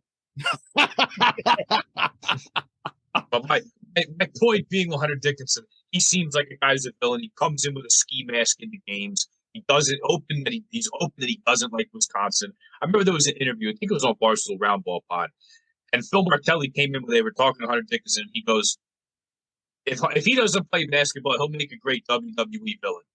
It just seems like that's the type of guy he is. And he can go to a program that's been known to do that and go with Ed Cooley, a guy that's kind of got a chip on his shoulder, to prove everybody that he can do this at a big-time program like Georgetown. So I think it could actually just be like a... Can we say former big-time program like Georgetown? That's basically what Georgetown hasn't done squat in years. That's why, heavy emphasis on the former. Maybe before I was born.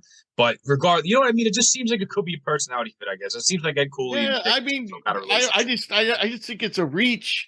I mean, it's, but I see what you're saying. It's interesting.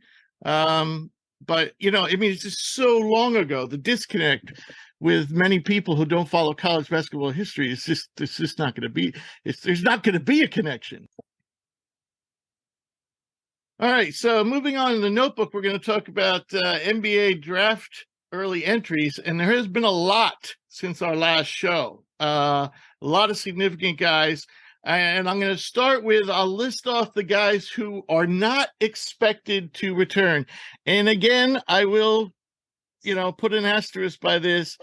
Some of these guys are still a little iffy, and so don't be shocked if you see or hear somebody who says so-and-so is not returning, and he does. So Anthony Black of Arkansas declared, and his teammate Jordan Walsh has posted that on Twitter that an announcement is coming soon. I was assuming all along, especially I thought Black, had waited so long that I thought he was going to stay, which I thought automatically would mean Walsh was staying. So now that Black is gone, now maybe Walsh is considering going as well. I would like to see him stay, because I don't think he did enough as an offensive player to be able to earn any NBA playing time anytime soon. Anyone disagree? No, I'm right with you. I would like to see him come back, but we also just talked about a handful of Arkansas transfers. I wonder if is there space? Because also Devo Davis is in the draft, but he's got the option to come back. Yeah, but Walsh can play forward. He can play. Yeah, I mean, forward. He can play. Most of the guys we talked about were guards. Yeah, so hopefully there's a spot. I would like to see him come back. I'd also like to. Ricky Council hasn't really officially said he's staying in either. I mean, I think he's gonna. I'd much rather see Ricky Council. I'd love. I mean, as a guy who's a fan of Musselman, I'd like to see both of them come back. But I think that I'd rather see Jordan Walsh come back than Council. I'd also love a little bit of Claire. I just need this announcement because that was like an impossible announcement to decipher. I don't know if you guys saw the video of his like. So he posted a Twitter video. Are we talking Jordan Walsh? Yeah, about an announcement coming soon, and it was basically just him like walking. It was him like walking out to the court. It was very, very like short, and he had an Arkansas like zip up hoodie on. I don't even know what to make of it. You know what I mean? We were all trying to decipher it. We didn't know. I mean, I tell you, I've had enough of these announcements. I've had enough of these high school players choosing where they're going. I've had enough of these college players announcing something, announcing the transfer portal. I'm averaging 3.2 points a game. Thank you so much, university. I'm not going to continue. I'm transferring. I've had enough of these announcements. I actually think a couple of guys this year actually had no more eligibility. They were 5-year guys, and they actually announced that they were leaving for the draft. Well, where else are you going to go? I'm kind of with you, Booney. Every single one. I get why you're. If I'm Harrison Ingram, I go out the back door and leave quietly. I don't announce anything. I mean, that guy showed up to Stanford and did 0 for 2 years. That's what I do if I'm Harrison Ingram. And everyone's announcing, and that goes for a lot of these guys too. I mean, just peek out the back door and transfer to wherever you're going. Good for you. But Booney, unfortunately, Booney, we live in a society. And I'm going to quote Chris Rock in his last comedy special. He says, more so than any drug, America is addicted to attention. Mm-hmm. Yeah. And people do anything and everything they can, and they jump on every opportunity to get attention. And that's what people do these days. And we're stuck with it. We're stuck with it. I don't like it. I don't like it either, but yeah. Every announcement's the same. I was talking to somebody. Oh yeah, they are. Who's on a staff last year. Ready? Dear blank nation. Always starts out with that. even if that's not what you call them. Even if it's like I'm trying to think of what a good example is. You know what I mean? Sometimes you have student sections that are called something. Like I know the Grand Canyon, they're called the Havocs. They're not called like they're. It's not like Lopes Nation, like Nova Nation. That people say that for years. They've had that on T-shirts for years. But even if their student section, their fan base is called something else, they go, "Dear blank nation," basically like, "Yeah, thanks for the time, but somebody's paying me more, and I'm gonna go to a bigger school, more exposure. So like, thank you, but I'm out of here." I had cherished every minute I was there. Thank you so much. Yeah, I'll never forget the memories. I don't even read them other than to see if I see any words about not returning or. And you do it the right way. Yeah. All right. So moving on. So the rest of these guys are also not returning, apparently. And that would be you moved Flagler to not returning, eh? Yeah, he declared. Well, but declaring doesn't mean anything. But it doesn't. It doesn't sound like he even has the option to come back. Like everybody's he does. He has one more year. But it doesn't even sound like he wants to. It sounds like he's just. Oh well, yeah. He kind of talked last year like this was going to be his last year, but until they specifically say it, I'm kind of like, unless I hear them specifically say it, I am not putting them in the not returning category. Okay. But here's the guys who apparently are not returning: Isaiah Wong, Amari Bailey, Mike Miles, Amari Moore, the Mountain West Player of the Year, San Jose State, Jack Nungy, Alex Fudge, are all apparently not returning. I'm beside Wong and maybe Miles. Everybody else on this list makes me scratch my head a little. Anybody disagree or agree? I mean, with Amari Bailey, like, I get it. I think from the jump that was maybe only a 1-year thing that he was going to do. But the thing of it is, I mean, he's gone from being a potential top 10 pick, potential lottery pick. Where's he going to go now? I mean, we probably have him higher than anybody else, and I still only have him like in the 20s. Yeah, but you know, if that's enough for you, if first round's enough for you, I guess that's right. I completely understand what you're saying. I don't think it'd be totally detrimental for him to come back. It's going to be detrimental to his pocketbook. You dangle all that money, you dangle all that money in front of somebody, even if he has the chance to come back and improve that and make more. It's like, hey, that's still a good chunk of change there. I'm just saying the guaranteed money, you know, the higher you pick, the more guaranteed money you get. And when you start getting into the 20s, into the second round, you're not looking at a hell of a lot of guaranteed money. Mm-hmm. Yeah, no, I totally understand it. My only thing about Flagler, like, I get it, he can come back, but the way that people, and maybe this isn't a great, you can just tell me if you think it's bullshit, maybe this isn't a great way to gauge this, but the way a lot of people on Twitter are talking, they're all like, wow, like, thank you for your time, like, he's out of there now. Like, there's tweets like Taylor's got to replace Deontay George, Flagler prior. I get it, but I mean, until I actually hear the words, okay, I'm gonna. But I think everyone's assuming the same thing with the next guy. I'm gonna say is Azuolas Tubelis, who didn't really make it clear whether he was coming back or not. Most people are assuming he's not coming back. Again, this guy is still only 19 years old, believe it or not.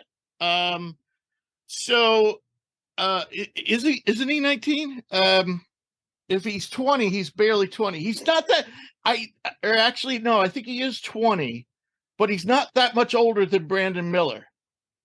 Tubelis, 21. He's 21. Okay, I stand corrected. Well, Brandon Miller's 20 and a half. So Tubelis just turned 21. So point being, Tubelis, I think, you know, the way Arizona, you know, they always end the year on such crap. And I mean, he played pretty well in their loss, but still, I don't know. I mean, people are just not super high on Tubelis. I just know they are. I don't think they're looking past what he is, his age, and so forth. I think he could be a first rounder, but I don't think he's going to be a first rounder in this draft. First of all, his outside shot still hasn't been worked out, you know? So, all right. So moving on to other guys who are just testing the waters. Some big names here. Zach Edey, Andre Jackson of Connecticut, Terrence Shannon of Illinois, Dylan Mitchell, Adama Sanogo, Olivier Maxence Prosper of Marquette, Demoy Hodge, who I mentioned, who was at Portsmouth, Chris Livingston. Also, Jake has a note in here that apparently Syracuse is prepping for both Jordan Mintz returning or departing, and we kind of knew that by them signing of Starling from Notre Dame. And the question is, could they fit together? So, you know, that was kind of like, I don't know if those two guys could really coexist, which kind of meant to me that he might be leaning toward going, or at least gave him that indication. Again, I don't know if there's anybody on this list who is really ready for the NBA. Hodge, I know, is up there in years, and he has a beautiful shot, a beautiful lightning quick release. And I think he has a chance being a second rounder. But yeah, with you there. I mean, you look at someone like Hodge, and then you look at why is he slipping my name? The lefty that plays for the Grizzlies from Duke. Luke Kennard. Luke Kennard. Thank you. And you look at someone like that. Shooting goes a long way. Hey, who says the boy Josh can't be a Luke Kennard? You know, right. Right. So, Jake, you have any thoughts on these lists? Tabellus, Edie, Jackson, Shannon. I mean, there's some pretty big names there. I mean, we're talking, there's a lot of talent there, a lot of athleticism. Dylan Mitchell, we know he's super athletic. Yeah, I mean, I think Dylan Mitchell certainly could come back, but then again, like I just think teams like look at all those physical tools and they're like, hey, with a little bit of development, like he's got all the physical tools to be a really good defender when you're that good of an athlete and can move that well. But like shooting, offensive creation, handle, like all that's gotta come. But I'm a big Andre Jackson fan, and I have been. Obviously, shooting is the one knock. I think he could come back too, and they could run it back with. Hey, you never know. Like I know Sonogo, he's probably in at this point, even though it's not official. But Andre Jackson's a guy, like he's got so many other good things going for him. He just needs a jump shot, and then he could be a high pick next year. So I don't think it would hurt him to come back because there's really one big thing that he's got to work on because he's got so many other good things in his arsenal. I really like his game, but even if he comes out this year, I mean, he's certainly worth and that's why and Anthony Black, we've often compared the two because they're very similar in a lot of ways.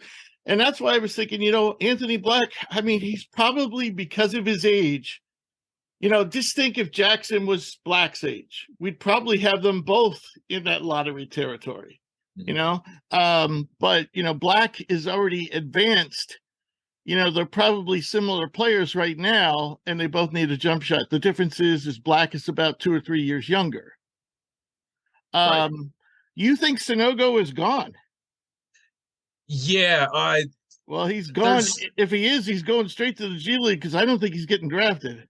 Yeah, I don't know if he gets drafted either. But look, you leave when you strike when the iron's hot, right? And like you mentioned, like this is probably his highest. Iron's never hot to go to the G League. No, I'm not saying that, but I'm saying his stock in general. Like he was on a big stage. A lot of people got to watch him. He performed very well there. Even knocked down some threes. But like, I don't think it's enough to move the needle for him to get drafted. But another thing is, he's not really able to earn NIL money like these international guys just really aren't able to, and I think that's maybe a deterrent when it's like. Why is that? It's something with Hoops Weiss tweeted something out because the Drame twins that were at LaSalle who are going to Duquesne, like they can't really either. It's something to do with it unless it's like an action at the school and just say like it's work study and it's through a school program, you're not really able to get paid for it. Now people will find loopholes. We all know that. Like that's going to happen. But it's just not something can he sell like his likeness on a t-shirt and he can get money for that?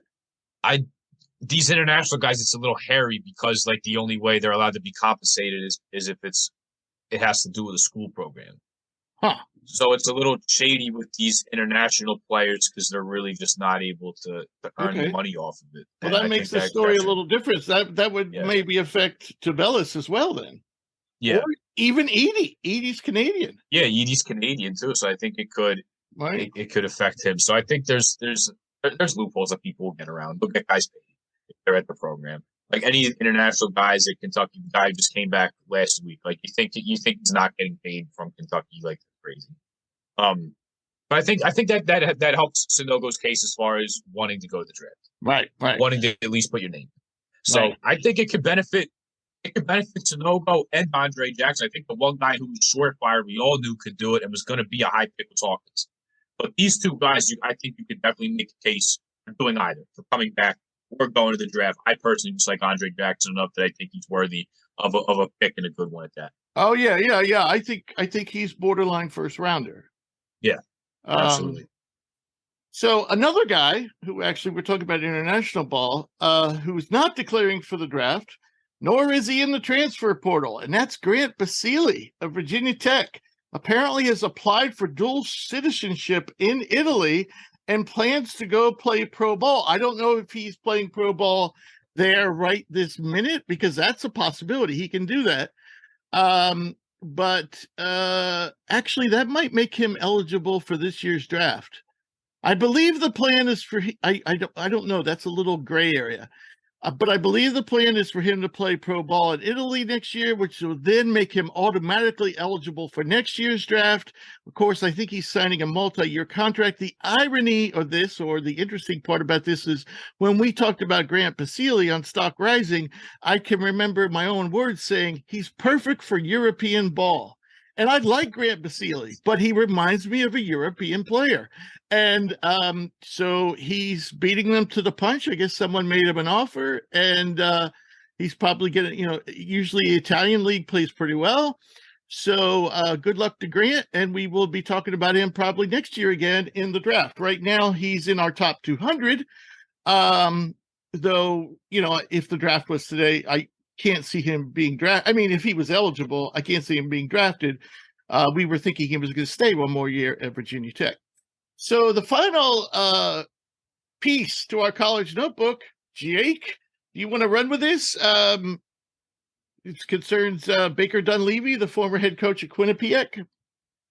Yeah, so this is an interesting move, not only for Villanova, but this is something that you're going to see a lot more in college basketball. If you guys remember, before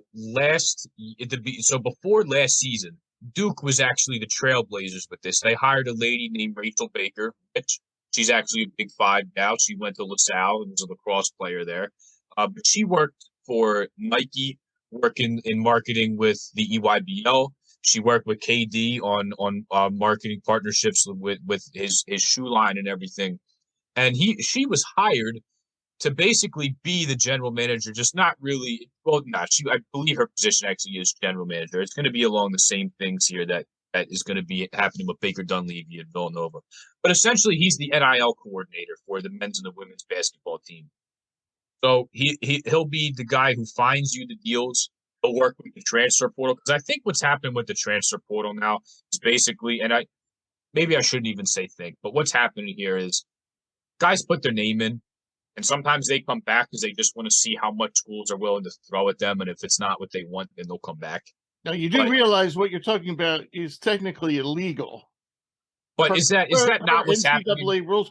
Oh, well, we talked about this with Mike Decourcy earlier before you were with us, and we do think that's what's happening. But yeah, unfortunately, I just think that's what's happening. So he'll be working with the transfer portal, I guess, coordinating NIL deals, at least showing like what Nova has. But they needed somebody in this position to help with that, because a lot of the assistant coaches were basically not getting any days off because they were having to deal with coaching, obviously their coaching responsibilities, and they were going to have to be able to coordinate the NIL deals as well. So now they have somebody who's strictly in a position to do that off the court, and you have somebody on campus.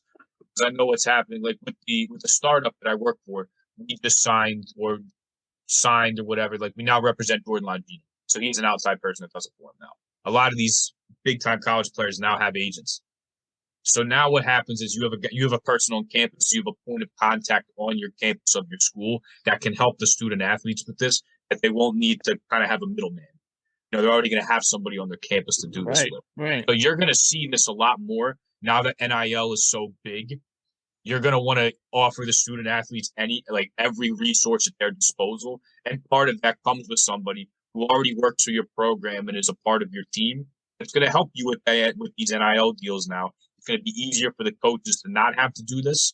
Mm-hmm. And ultimately, I think it's going to entice people to go here, because now you have somebody at Villanova, much like Rachel Baker at Duke, who is specifically, among other things, but specifically is working on these NIL deals for their players and helping them so they don't have to kind of do it on their own time, whether it's like answering DMs, to partner with somebody. Like, you have somebody and you have a point of contact in your program who will do that now. So, right.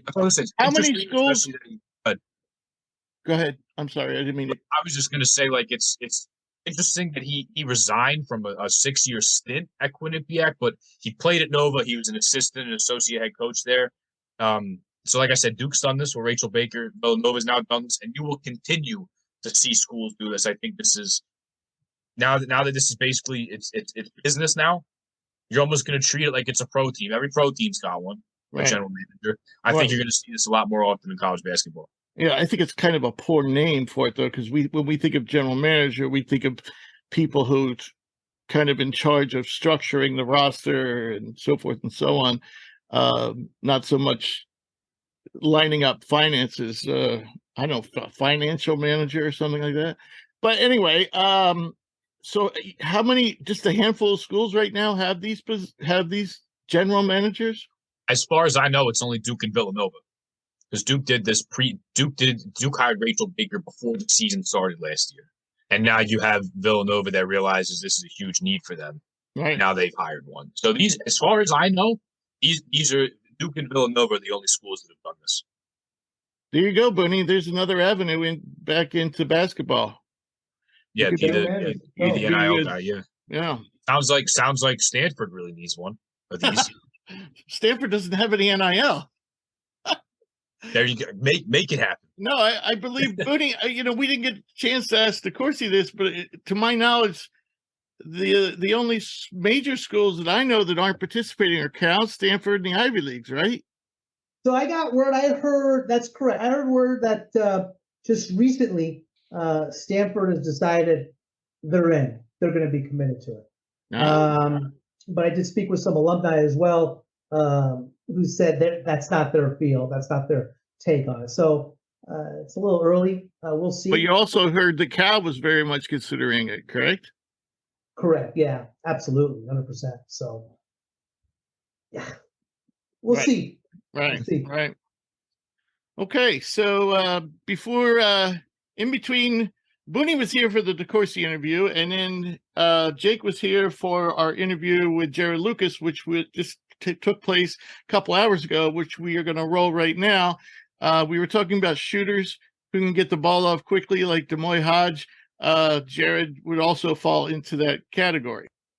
All right. Our second special guest today is Nevada guard Jarod Lucas, an all Mountain West selection this season, averaged 17 points per game while shooting 41% from the floor, 38% from deep, and 86% from the foul line.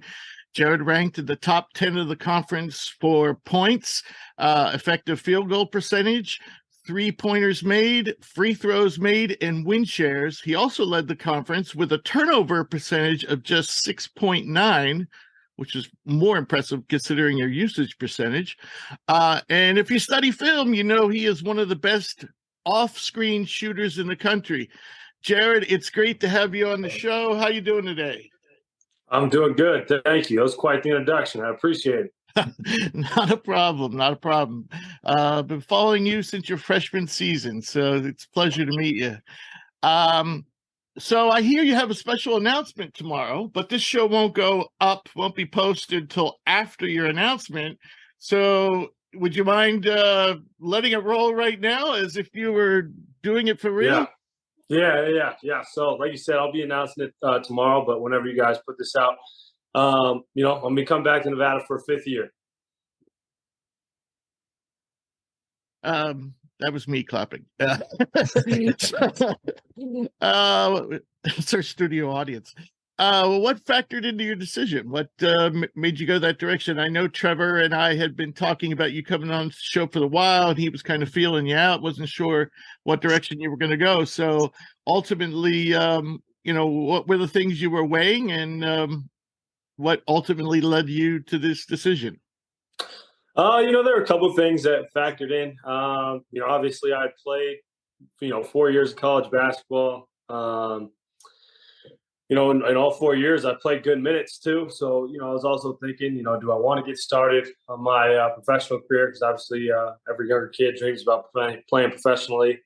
So heard from my fair share of agents and, talking with my parents and whatnot. And, I just figured, we have a really good team coming back. We got some good guys. And I was only at Nevada for 1 year. And Right. I think Coach Alford, being the coach and person that he is, played a huge role. I really love playing for Coach. And, I had to play one more season with him because, the opportunity that I have over here, I don't think many college basketball players get.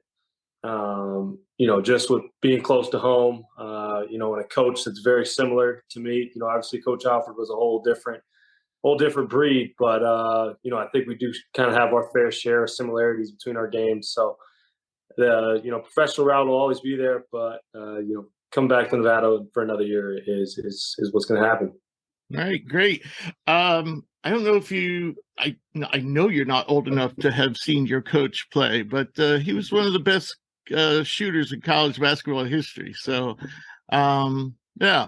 So it must be kind of I didn't think about asking you this, but I might as well. It must be kind of a pleasure to play with a guy who had a similar game and could knock down, deep shots like you can. Yeah. It's always fun messing around with Coach, and one of my goals this year was to get to the 90 club, as he called it, from free throw line, and I was close to my sophomore year. I was 89.6. This year, 86. I started off kind of hot from free throw line, so I thought I could get him. That didn't happen, and then Coach shot. I don't know what his senior year percentage was, but I think he was 40 something. It might have even been 50. So always having the coaches competitive like that, and similarities to our games. It's a dream come true, as I like to tell a lot of people. Just as somebody who really relates to my game. Right, and also, love him or hate him, Bobby Knight was arguably one of the top 5 basketball coaches of all time. So, and if you actually look at Bobby Knight's coaching tree, you'd be amazed how many of those guys went on to be very, very successful. So that's just a little side note. Yeah. All right. So let's talk a little bit about this past season. The Wolfpack were on the bubble to the very end. We had Keenan on the show right before. I think you had like 3 regular season games left, maybe 4. And so you made it to the big dance. Then you faced Arizona in the first 4. In that game, team got off to a really slow start. You made a run in the second half, but the hole was just too deep. What do you think went wrong? Now, I believe I heard that you guys had some major travel issues getting to Dayton. It wasn't too bad. It was in Reno. There's always the wind and the snow. The winds over here can get a little crazy, but it wasn't too bad for us. We got in a little late, but everything was fine. Okay, so what do you think? Obviously, you guys weren't yourselves. I mean, I had seen you play many times, and I could just tell that something was not there. And did you ever put your finger on it? As you look back. Now that we look back at it, I think ever since the second half of our Utah State game was kind of a turning point. But there's some things that changed in our season. Probably for the worse. In college basketball is a really long season, and I think we had some guys that hadn't really been through a college basketball season yet, or the experience wasn't necessarily there. And then we ran into an Arizona State team that, if you look at, obviously they won the game and they're a great team, but if you look at the percentages that we saw on our scouting report, didn't necessarily line up with the shooting night they had. No. Yeah. Obviously that was probably due to a little bit to our defense, but it was one of those nights where everything was falling for them, and there's not much you can do as an opponent. As much as you want to win, sometimes you just got to tip your cap to them. Right. And it probably helped them to some advantage to know, they had a couple of your players that just played for your team the season before. So, probably I would assume that's somewhat of an advantage knowing you, because usually in the tournament, people are like, just have never seen you before, but they were familiar. And so now for the second consecutive year, the team has lost several key players. Freshman Darian Williams and Will Baker just announced in recent days that Darian's going to Texas Tech, I believe. Will Baker's going to LSU. Yep. Now, still, you and Keenan will be one of the top backcourts in the conference. No doubt about that. And you should be solid at the wing spots with Trey Coleman and Tyler Powell, who I believe Tyler redshirted last year. Did he not? He didn't end up redshirting. He played. I don't think he played too much early in the year. And then he kind of, towards the middle of the season, he played a little bit for us. Okay. But you're definitely going to need some help up front, correct? Now, I can't remember. You had a guy who actually got off to a good start, and then he got hurt right away, a big guy. KJ Himes, yeah. Yes. Yeah. He got off to a nice start. And but so how do you feel about, the big situation, the situation with the bigs? Who else is coming in? I assume I know from talking to Trevor, you guys are looking at bringing in at least one big. So how do you feel confident about that situation up front? KJ Himes had a really good start for us, like you had said. Going to that Cayman Islands tournament, that's when we had lost to Kansas State in overtime. Kansas State ends up going to the Elite Eight. KJ got hurt in warm-ups of our first game against Tulane. And if you look at his stats through 4 games, I think he's averaging 10 and 6 and like 2 blocks, through 4 games. Yeah. So losing him was big time for us. We didn't have much protection at the rim. Right. And, I think through our first, even when we missed them for a couple games, our first 7 or 8 games, we were top 5 in every defensive category in the country for a really long time. Right. And I just think we got to find another big, hopefully a rim protector, and then hopefully KJ can stay healthy. KJ is going to be going into his 6th year, playing college basketball, so that can really help us. And then, in the last couple of days or weeks, we've had KJ Allen, who's more of a forward, who's at Texas Tech, took a visit. And this Friday, we're supposed to be having Tylen Pope from Tulane, supposed to be coming for a visit, another 6'6", 6'7" forward. And I think we have another 7-footer coming in this weekend from a junior college. I suggested to Trevor that you bring in the now I'm going to forget their name. They both played at Oklahoma State, twins. I played against them my sophomore year. One was at Pacific, one was at right. I said, twins worked for you before. You should grab those guys. Yeah, I'm forgetting what those guys. So have you been doing any recruiting on the personal end of people are in the portal? And I've tried to talk to my fair share of guys, but and one guy I reached out to is TJ Bomba, but I figured we might have too many guards for him, and then he ended up going to Villanova. Right. There's a decent amount of guys that I reached out to, and then obviously all the some of these players that that we're recruiting, and I know that we really want. I try my best to reach out to those guys because I know the void that we need to fill here in Nevada, and 2 guys could step into a really good situation, knowing that we lost a starting center and a starting wing. You can step into a situation where you're on a team that just went to the NCAA tournament. We need to fill 2 spots and play 30 minutes a game. So, yep. All right, there's Jarod's recruiting pitch. I'm going to pass you over to Jake. I think he even has a question about Reno, so you could tell us all about Reno to enhance that recruiting pitch. Yeah. I'll save that for the end, so we can talk about the important stuff here. So first thing I want to ask you, obviously in our introduction talked about how great of a shooter you are coming off screens and coming off movement. You hit really, really difficult shots. Your turnaround is awesome. You're able to stop one at a time. You almost remind me of Fletcher McGee a little bit. The way that you're able to catch, sometimes your feet aren't even squared up, but you're just able to rise up and knock them down. So I wanted to ask you what your practice regimen is like, and what kind of shots do you practice, and do you even practice shots, or maybe you're not squared to the basket, you're just so worried about getting the ball and getting the shot up as quickly as possible? Yeah. I think Fletcher McGee, that's a great comparison. That guy could really score it. But for me, I'm working out on my own. A lot of times it's 1 or 2 dribble pull-ups, and I think one of the things that a lot of college players lack is a good shot fake. And my shot fake and a lot of my jabs, I think, are a big reason for me scoring 17 points per game. So in a lot of my workouts, you'll see me 1 or 2 dribble, shot fake, jab, shoulder. I usually try to work on a shoulder in, bounce and fade. And then also starting in both the elbows, 1 or 2 dribbles. And a lot of times, just like you had mentioned, not having squared feet for a shorter guard like me. I try my best when I get some length on me. Not every time I'm going to have, be able to set off 2 and release. Sometimes I got to jump and fade.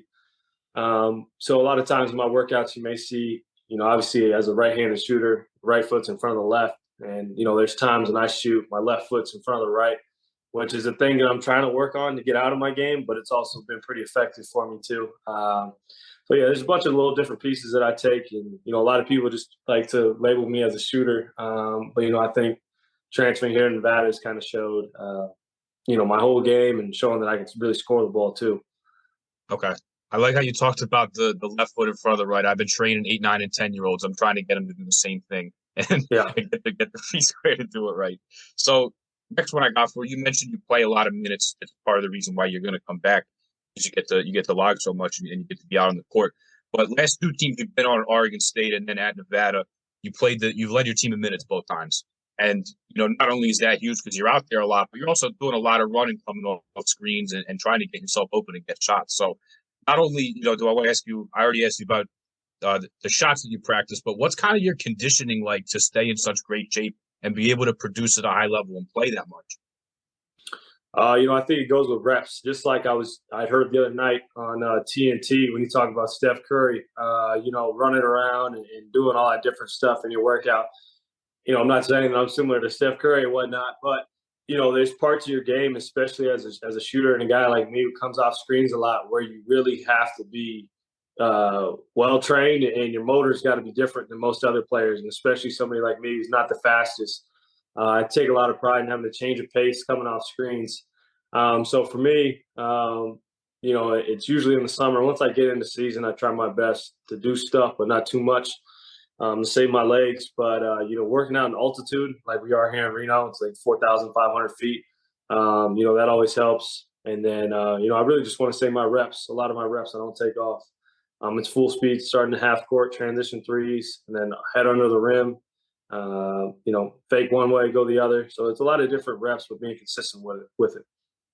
So you actually are going to lead me into my next question. I wanted to ask you about the altitude. So when you were playing at Oregon State in Corvallis, only 235 feet. I did a bunch of research on altitudes. I can't believe I was doing that. But I was looking up all these different places.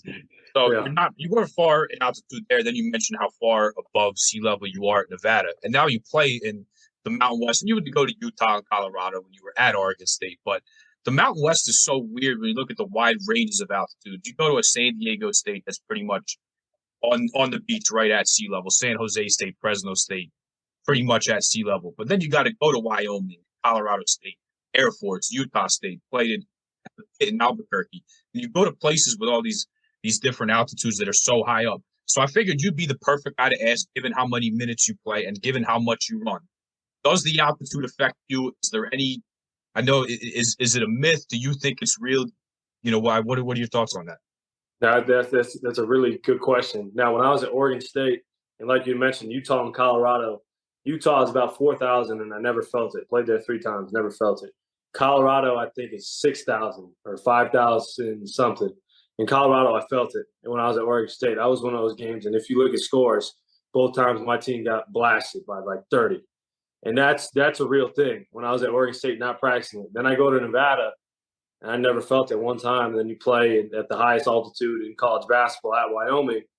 And for a week straight, our strength guy, and then also, myself looking at it as well. We were drinking beet juice every day for a week to help, with the altitude. And I didn't feel it there. But it is a real thing because there's a lot of guys. I like to mess with guys, and they come play at our place. And you'll hear dudes, and you can hear them breathing. And so it's affecting them. So I know it affects guys, but if you're training it like us in Nevada, it doesn't really affect you. Yeah, it's definitely some good insight on that. And it's just so weird in the Pac-12. Like, I feel like a lot of people go to Colorado. If you go to Boulder, I just feel like that's where, like, ranked teams go to die. Like, there's just something about it that I feel like the teams go there and they're completely thrown off from what they want to do because I got to play up so high. So, thank you for kind of debunking that for us because I always hear about that. Like, it doesn't matter who it is. Everybody's always talking about the altitude and how it's going to affect people. So my next one, we want to ask you about your time at Oregon State. Obviously, that COVID year, you guys went on a magical run. Obviously, in the NCAA tournament, coming really close to making the Final Four. But your run in the Pac-12 tournament, I was reading like preseason predictions. Everybody counted you guys out. They all had you 12th in the league and didn't give any love. And then you guys go to the Pac-12 tournament, you go to Vegas, you play UCLA, who went to the Final Four, you beat them. You played Oregon, who made the Sweet 16, you beat them. And then in the championship game, you beat Colorado. Good thing it was in Vegas, which is, I think, 5,000 feet, lower altitude than having to go play there.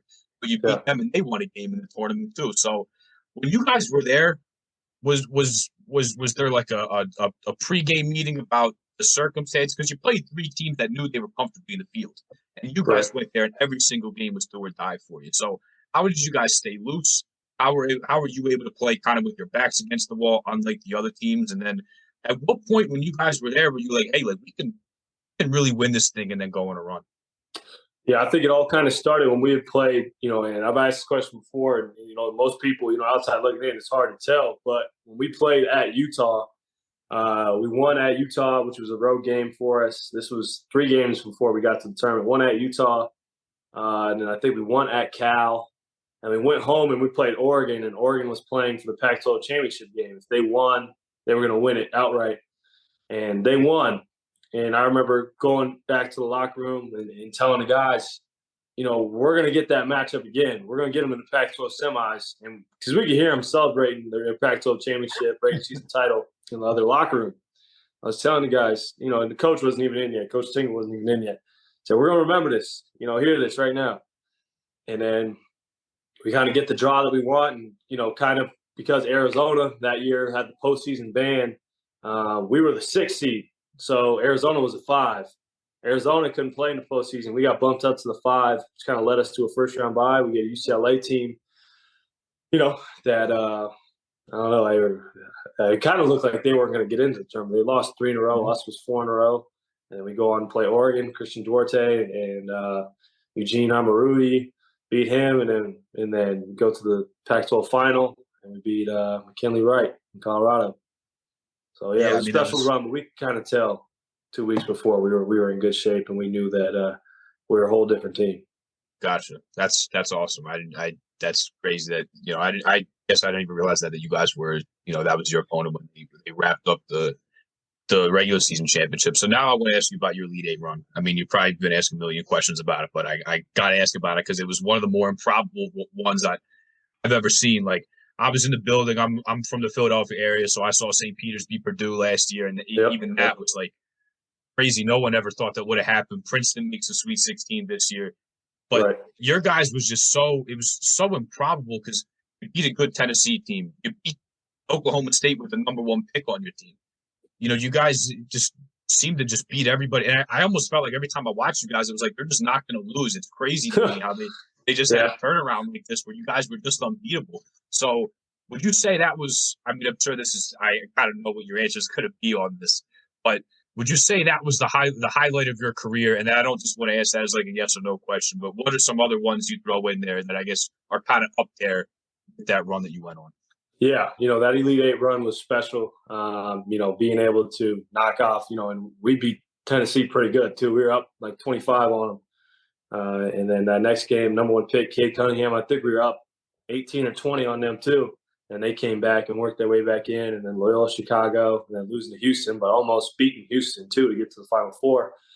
But, that's up there. That's probably #1. And then just my freshman year, I hit a buzzer beater. That was right before COVID hit, like officially hit, shut everything down. I hit a buzzer beater as a freshman against Utah, and we were going to play Oregon the next game in the Pac-12 quarters, and that was with Peyton Pritchard.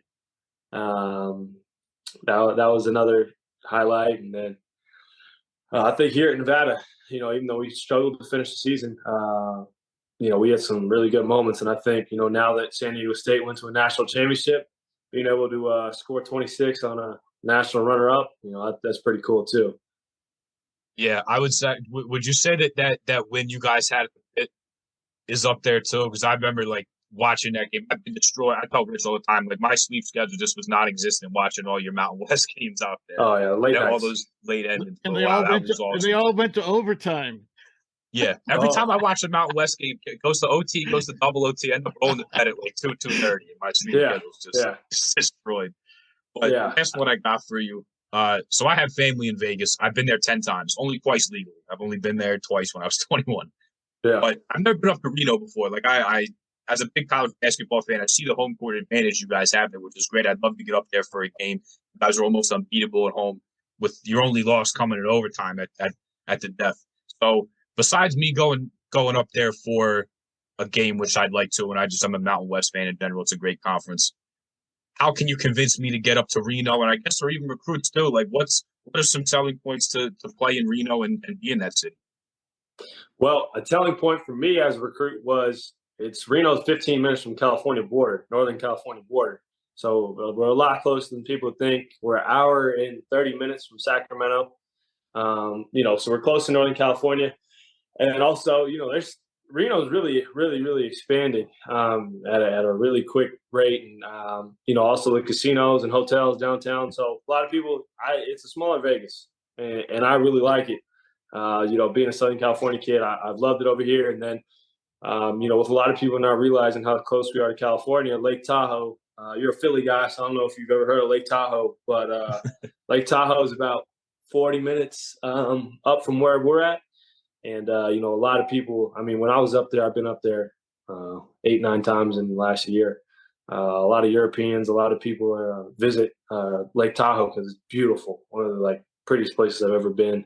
Also good skiing. Oh, yeah, skiing. In the winter, it's crazy. Winter, it's even crazier than the summer in Lake Tahoe. I think those might be some of the bigger points. And then being able to play in front of a crowd, I think we averaged, 9,000, 10,000 a night. And it gets pretty loud in there too. They love their basketball team over here. Definitely a basketball school. Gotcha. Yeah, I've heard of Lake Tahoe. I'm not going to take that as an insult. I have heard of it before, even being You're so a Philly far guy, away. so I had to just make sure. Yeah, I'm a Jersey Beaches guy. That's my if I want to hit the water somewhere, I'm a Jersey beach guy for sure. So, Jarod, appreciate your time. I'm going to take you back to Rich. I appreciate it. Jarod, going back even before your college days, you had some special things happen with the Compton Magic. You won the national championship in AAU ball in 2018, 46-2 record. I know I could have looked this up, but I just wanted to hear from you. Who was on that team? Who'd you play with? Oh yeah, now looking back at it now, it's kind of crazy the amount of guys that we had. Really, really good players. So. Evan Mobley, Cleveland Cavaliers, number 3, or I think he was runner-up or right there for Defensive Player of the Year this year. Isaiah Mobley, he was on a 2-way with the Cleveland Cavaliers. Johnny Juzang was playing for the Utah Jazz. This is our starting lineup. And then me, still here in Nevada, doing my thing. And then Onyeka Okongwu, who's playing for the Atlanta Hawks with USC. How did anyone score on you guys? Oh, it was hard. That's why I think my defense got so bad. I was told to just funnel him into the paint. He had Onyeka Okongwu, was one of the best shot blockers, and then you have Evan Mobley, and you can toss Isaiah Mobley down there too. So it's just go ahead. It's a mid-range jumper or a deep 3. That's all you're getting on us. And then other guys off the bench. It was Isaiah Hill, who's at Fresno State.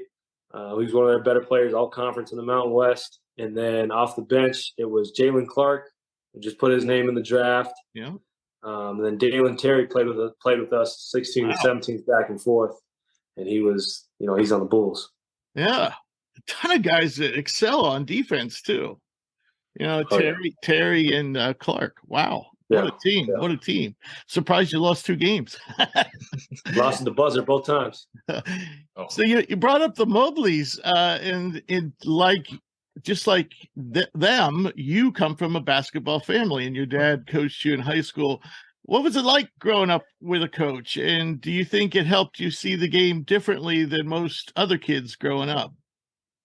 I really enjoyed playing for my dad, and he's been there for 30 years. So as a younger kid, or I like to tell people, as I was in the womb with my mom, it's always been a dream of mine to play for my dad and go to my local high school. So it was a dream come true, because I think a lot of kids, and especially in Southern California, don't go to public schools. And I went to a public school, and I did something special in my city. And then my senior year, being able to average 40 points a game was, I said, a dream come true. And then playing for my dad, playing for my hometown, my grandparents, aunts, uncles, everybody there every night was a really special thing. And doing it in Southern California with such a large brand of basketball and great athletes was really something cool.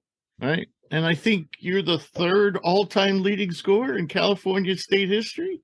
Yeah. 3rd all-time in California, number 1 in Southern California. But I think it might be beaten in the next couple of years. So we'll see. Hopefully not. Okay. I always wonder when someone's record gets broken how they actually feel, because they're always there. And I'm thinking, at least you were honest about it. Yeah, I mean, it might, but I do know the kid. The kid had a really good freshman year, Jason Crow Jr. So there's a chance he might get it. If he does, he plays for Compton Magic. So I'm rooting for him. And the guy before me that had it was Casey Jacobson. And when I beat it, it was pretty cool. He gave me a shout out on Fox Sports One, so it was cool. Yeah.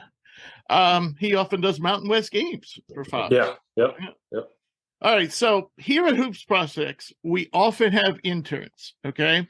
And believe it or not, honest to God's truth, when I watch film with them and want to teach them about off-ball movement and off-screen shooting, I usually show your clips. Oh, wow. And with that said, this season, I don't know if you know this, but no player had more off-screen possessions than you. And for points per possession in that category, you ranked 73rd. You ranked above the 86th percentile for both spot-up shooting or spot-up possessions and pick-and-roll possessions. So with that said, and I know we've talked about it already a lot, but I've always thought with players like yourself, JJ Redick comes to mind. And, of course, a contemporary of yours would be Jordan Hawkins at Connecticut, who plays similarly. Do you see your ability to play off the ball as a key advantage when going to the next level?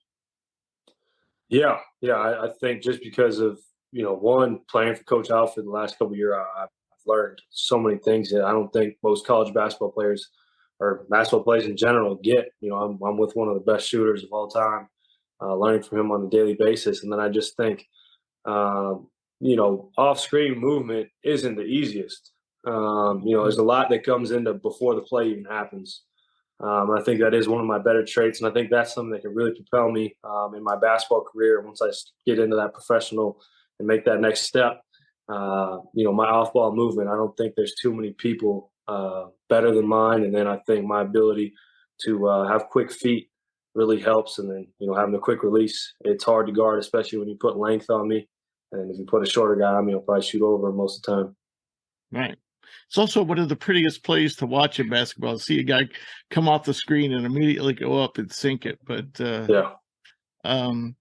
so only got a couple more for you. And one of the things is the other side of the coin. We know your strong points, but what aspect of your game would you like to improve upon the most this season? And do you anticipate your role being similar?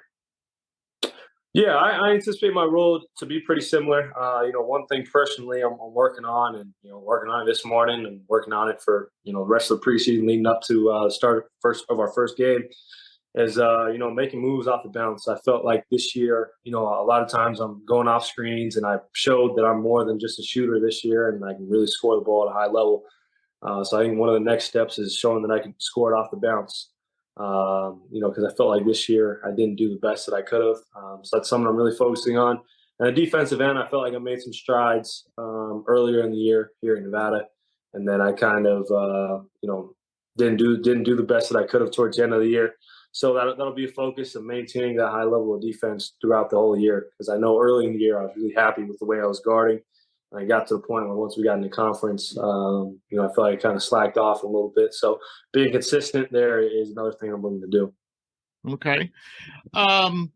Two more quick ones. What's your major? Because I know you're a really good student. What's your major, and will you be going into graduate school this coming fall?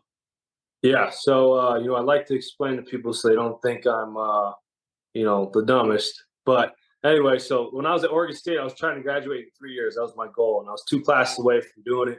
Anyways, transferred. And my major at Oregon State was communication. And to be eligible to transfer to Nevada, my credits for communication wouldn't all go through because I transferred. So I had to change it to general studies, major in general studies with minor in communication, a minor in family health. And then for grad school, I'll be doing my program is going to be education or higher education administration. Okay. So after your basketball career, do you want to do some color commentating for sports, or are you just gonna? Is Yeah. that not an Yeah, aspiration? that's one of the things that I'd like to do. Color commentating or broadcasting, something like that. And then just stay involved in basketball. I think that'll be a big thing for me. Right. Right. All right. Last question. Could you tell us something about yourself that people would be surprised? Most people, not people who know you, but most people would be surprised to hear. So I'm mixed with a lot of races. I think depending on the day, I can look like a particular race. Anyways, I'm white, Filipino, Hawaiian, Mexican. But the point that I'm getting to is my middle name is Kiko'i, which is Hawaiian. So I don't think a lot of people know that about me. All right. Kiko'i is my middle name. Kiko'i, yeah, is my middle name. Kiko'i. Wow. Yeah. That's cool. Yeah. I know you were Filipino, but I didn't know. Yeah, Filipino too. Yeah. All Yeah, right. Filipino, Hawaiian, Mexican, white. So I'm a little mixed kid. Right. All righty. Well, Jarod, I want to thank you so much for being on the show. Please come back and visit us next season or even after next season as you prepare for the draft, and let us know how things are going. And by the way, being a communications major and obviously easy to talk to, easy to talk with, you're welcome to come on the show anytime you want and just talk college basketball if you want. No, of course. Yeah, I'd love that. Yeah, no, open invitation. Trevor has all my stuff. So if you ever just feel like coming on, we also talk about the NBA. So if you ever want to just be on, just let me know. We'll get you on. No, definitely. I appreciate it. All right. Well, we appreciate your time, buddy. And it was great meeting you. Yeah. Thanks, Rich. Thanks, Jake. We'll see you. Yep. Nice to meet you, Jarod. Good luck. Yep. So that was a great interview with Jarod. We had a good time, didn't we, Jake? Good long talk. Easy to talk to. Oh, absolutely. All right, so now we're going to move on to the mailbag. And if you noticed, I put a lot of notes in here, and it kind of goes on with our fascination with the transfer portal, which, by the way, when I looked this afternoon, was up to 1,495. So we have a question from Josh, and I prepared my answer. So you guys can we'll each take a turn, but I put down my top 10 for each category. And Josh says, love that you guys have been talking about the portal every week. In your opinion, who are the biggest signings to date and who are the best guys still out there? So I'll let you guys go, but you're welcome to use some of mine. The first list is the best guys I think have been signed in order and the best guys still out there in order. So Jake, Booney, who wants to go first? So, yeah, I agree with a lot of guys on this list for you, Rich.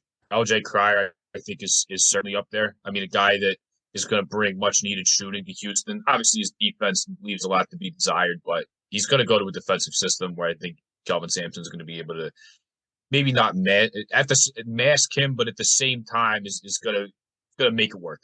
Right. He's definitely going to make it work. So I think that was a huge one. I really think Jesse Edwards coming in late here the last couple of days is huge. Now that he's going to be playing more man-to-man and not as much zone. I mean, I shouldn't say more man-to-man. He'll be playing all man-to-man. Right. I like what you said, Rich, that he's going to be transcended, because I do think now you'll see that it's not a fluke and that it's not zone that's making him play that way. He's not just parked under the basket. Yeah, exactly. I think you're going to see that he's really that good of a defender, and that his that those numbers are going to keep up. He's putting up some wild stat lines this season for sure. Ace Baldwin, I think, is an interesting one because he's one of the best on-ball and perimeter defenders in the sport, and he's a good facilitator, pretty good shooter, can get to the bucket. Like he brings a lot to the table that it's going to make Mike Rhodes transition from VCU to Penn State easier.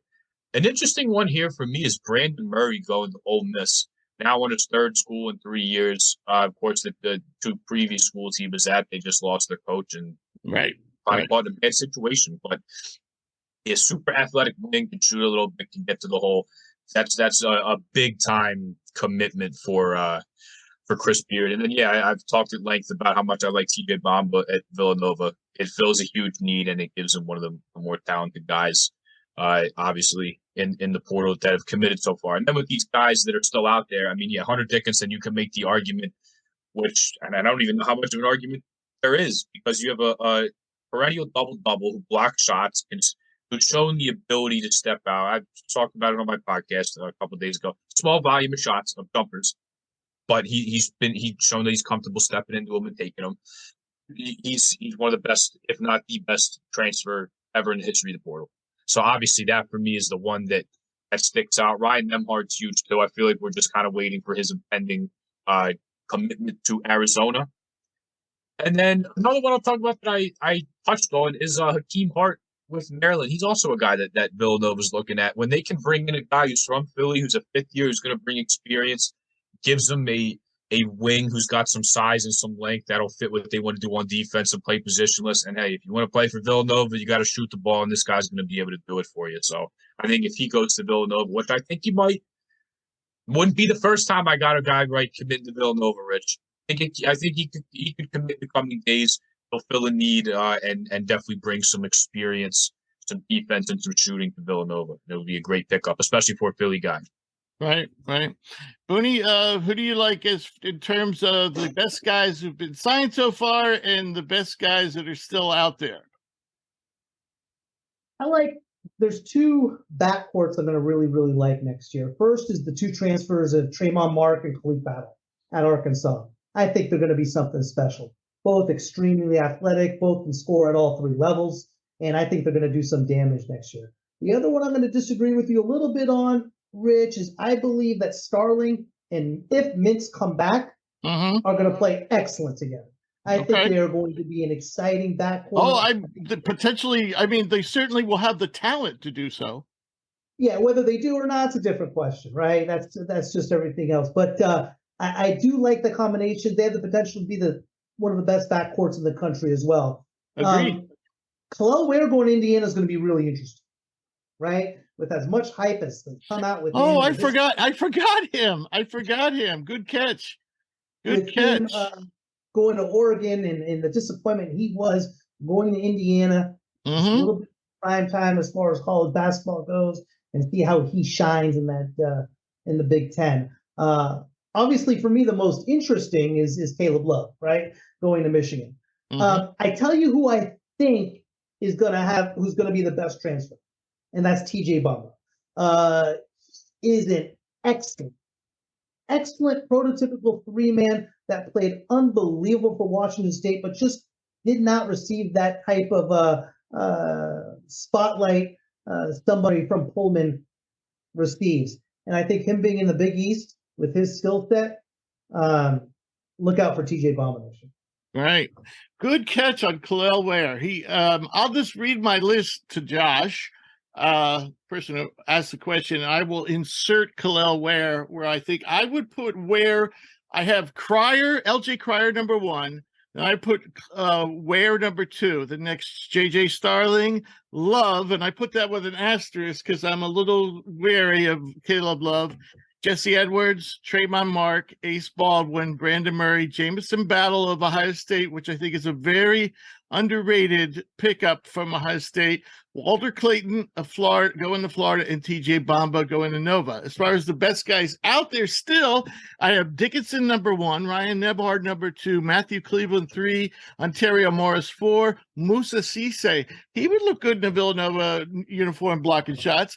Harrison Ingram of Stanford, Hakeem Hart of Maryland, Jaden Bradley of Alabama, Max A. Smith, Oral Roberts, and Jalen Tyson of Texas Tech. All right, so we also have a question, and this came from Twitter. Sometimes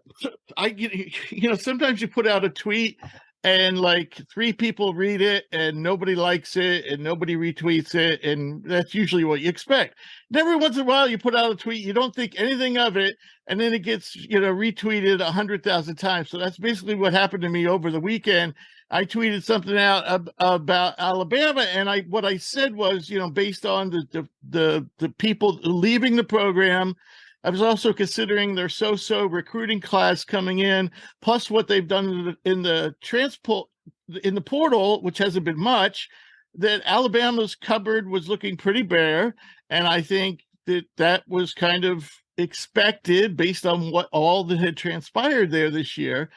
And I said, I wonder, this was the tweet I put out, something like, I wonder when Alabama's basketball program will be relevant again. Oh boy. There are a lot of Alabama basketball fans out there, and most of them apparently don't like me anymore. But anyway, one of them who actually said something reasonable, instead of just being rude and insulting, his name was Dougie. I don't remember exactly what, but he said, he basically said, I'm paraphrasing here, but I think you're overestimating what is happening at Bama. The number of players leaving doesn't seem unusual to me. So I was curious as to what you guys think. Basically, they're losing like 3 or 4 guys to the draft. Then they have about 4 or 5 guys that are transferring. A couple of them are significant, including Jaden Bradley. And they only have one decent transfer coming in, J.K. Walton of Wichita State. Like I said, their recruiting class is so-so. And by the way, Tyler Perry turned down. He was supposed to go to Alabama like yesterday or the day before, and he changed his mind about going. So it just doesn't seem like Alabama has much momentum of trying to rebuild that program that was number 1 ranked in the country last year. All they had to do was suspend him for the regular season and 1 game. I don't think we're estimating whatsoever what's going on at Bama. I think it's a big deal. And I think Bama is the plague right now, and no one wants to go there. I wonder, could they possibly think that there's going to be like legal ramifications or even some kind of like suspension or something? No, or I don't think that, but I do think when you have it's almost kind of the same analogy as buying a house where someone got killed. Right. Same type of ideas. Like you're going to go to a university that has murder tagged to it. Right. Right now, when we think of Alabama basketball, I'm not thinking about Brandon Miller. I'm thinking about the incident. If a kid has so many darn options out there, right, why go to Bama? And I would think that there are parents out there saying, you ain't going to play for that guy. That too. Yeah. No, I'm 100% agreeing with you guys. There's just a dark cloud over him right now. There is, and it has nothing to do with basketball, which is a terrible thing. That was a good analysis, Mooney, with buying a house that somebody died in. That's it's kind of what it feels like right now. There's just like a mystique around it that's not very good, and there's just something that even when I think about Alabama, like I actually kind of liked Nito when he got there and what he was doing, and then now me too, all thrown out the window. Yeah, me too. I thought, I really admired what he did in Buffalo, and I really admired how he completely built that program. And now when I see him, I cringe. 100%. 100%. Yeah, it's not really anything against Alabama. I was a big fan of what was going on there, but I can't be anymore because they didn't do the right thing. And Oates just made it worse, seemingly, until at least for the first couple of weeks, seemed to make it worse on a daily basis. With one thing or another. So, all right. So, hate to add on a sour note, but that's the way it goes. I want to thanks for the questions, folks, and Alabama folks, thanks for the insults. I appreciate them. If you'd like to send a question, please email it to admin@hoopsprospects.com. We will also take questions via social media on Twitter @hoopsprospects, on Instagram @thehoopsprospects, and on Facebook Hoops Pros. And if you ever miss an episode, you can get caught up at hoopsprospects.com. As always, I want to thank our listeners, and I want to thank our special guests this week, which was Mike Decourcy and Jarod Lucas. And we will be back soon this week because we have multiple guests to get through. Everyone wants to be on the show suddenly. So we will talk more college hoops. We will talk about the NBA playoffs, which we didn't get to today. And we will certainly be talking more about the NBA draft.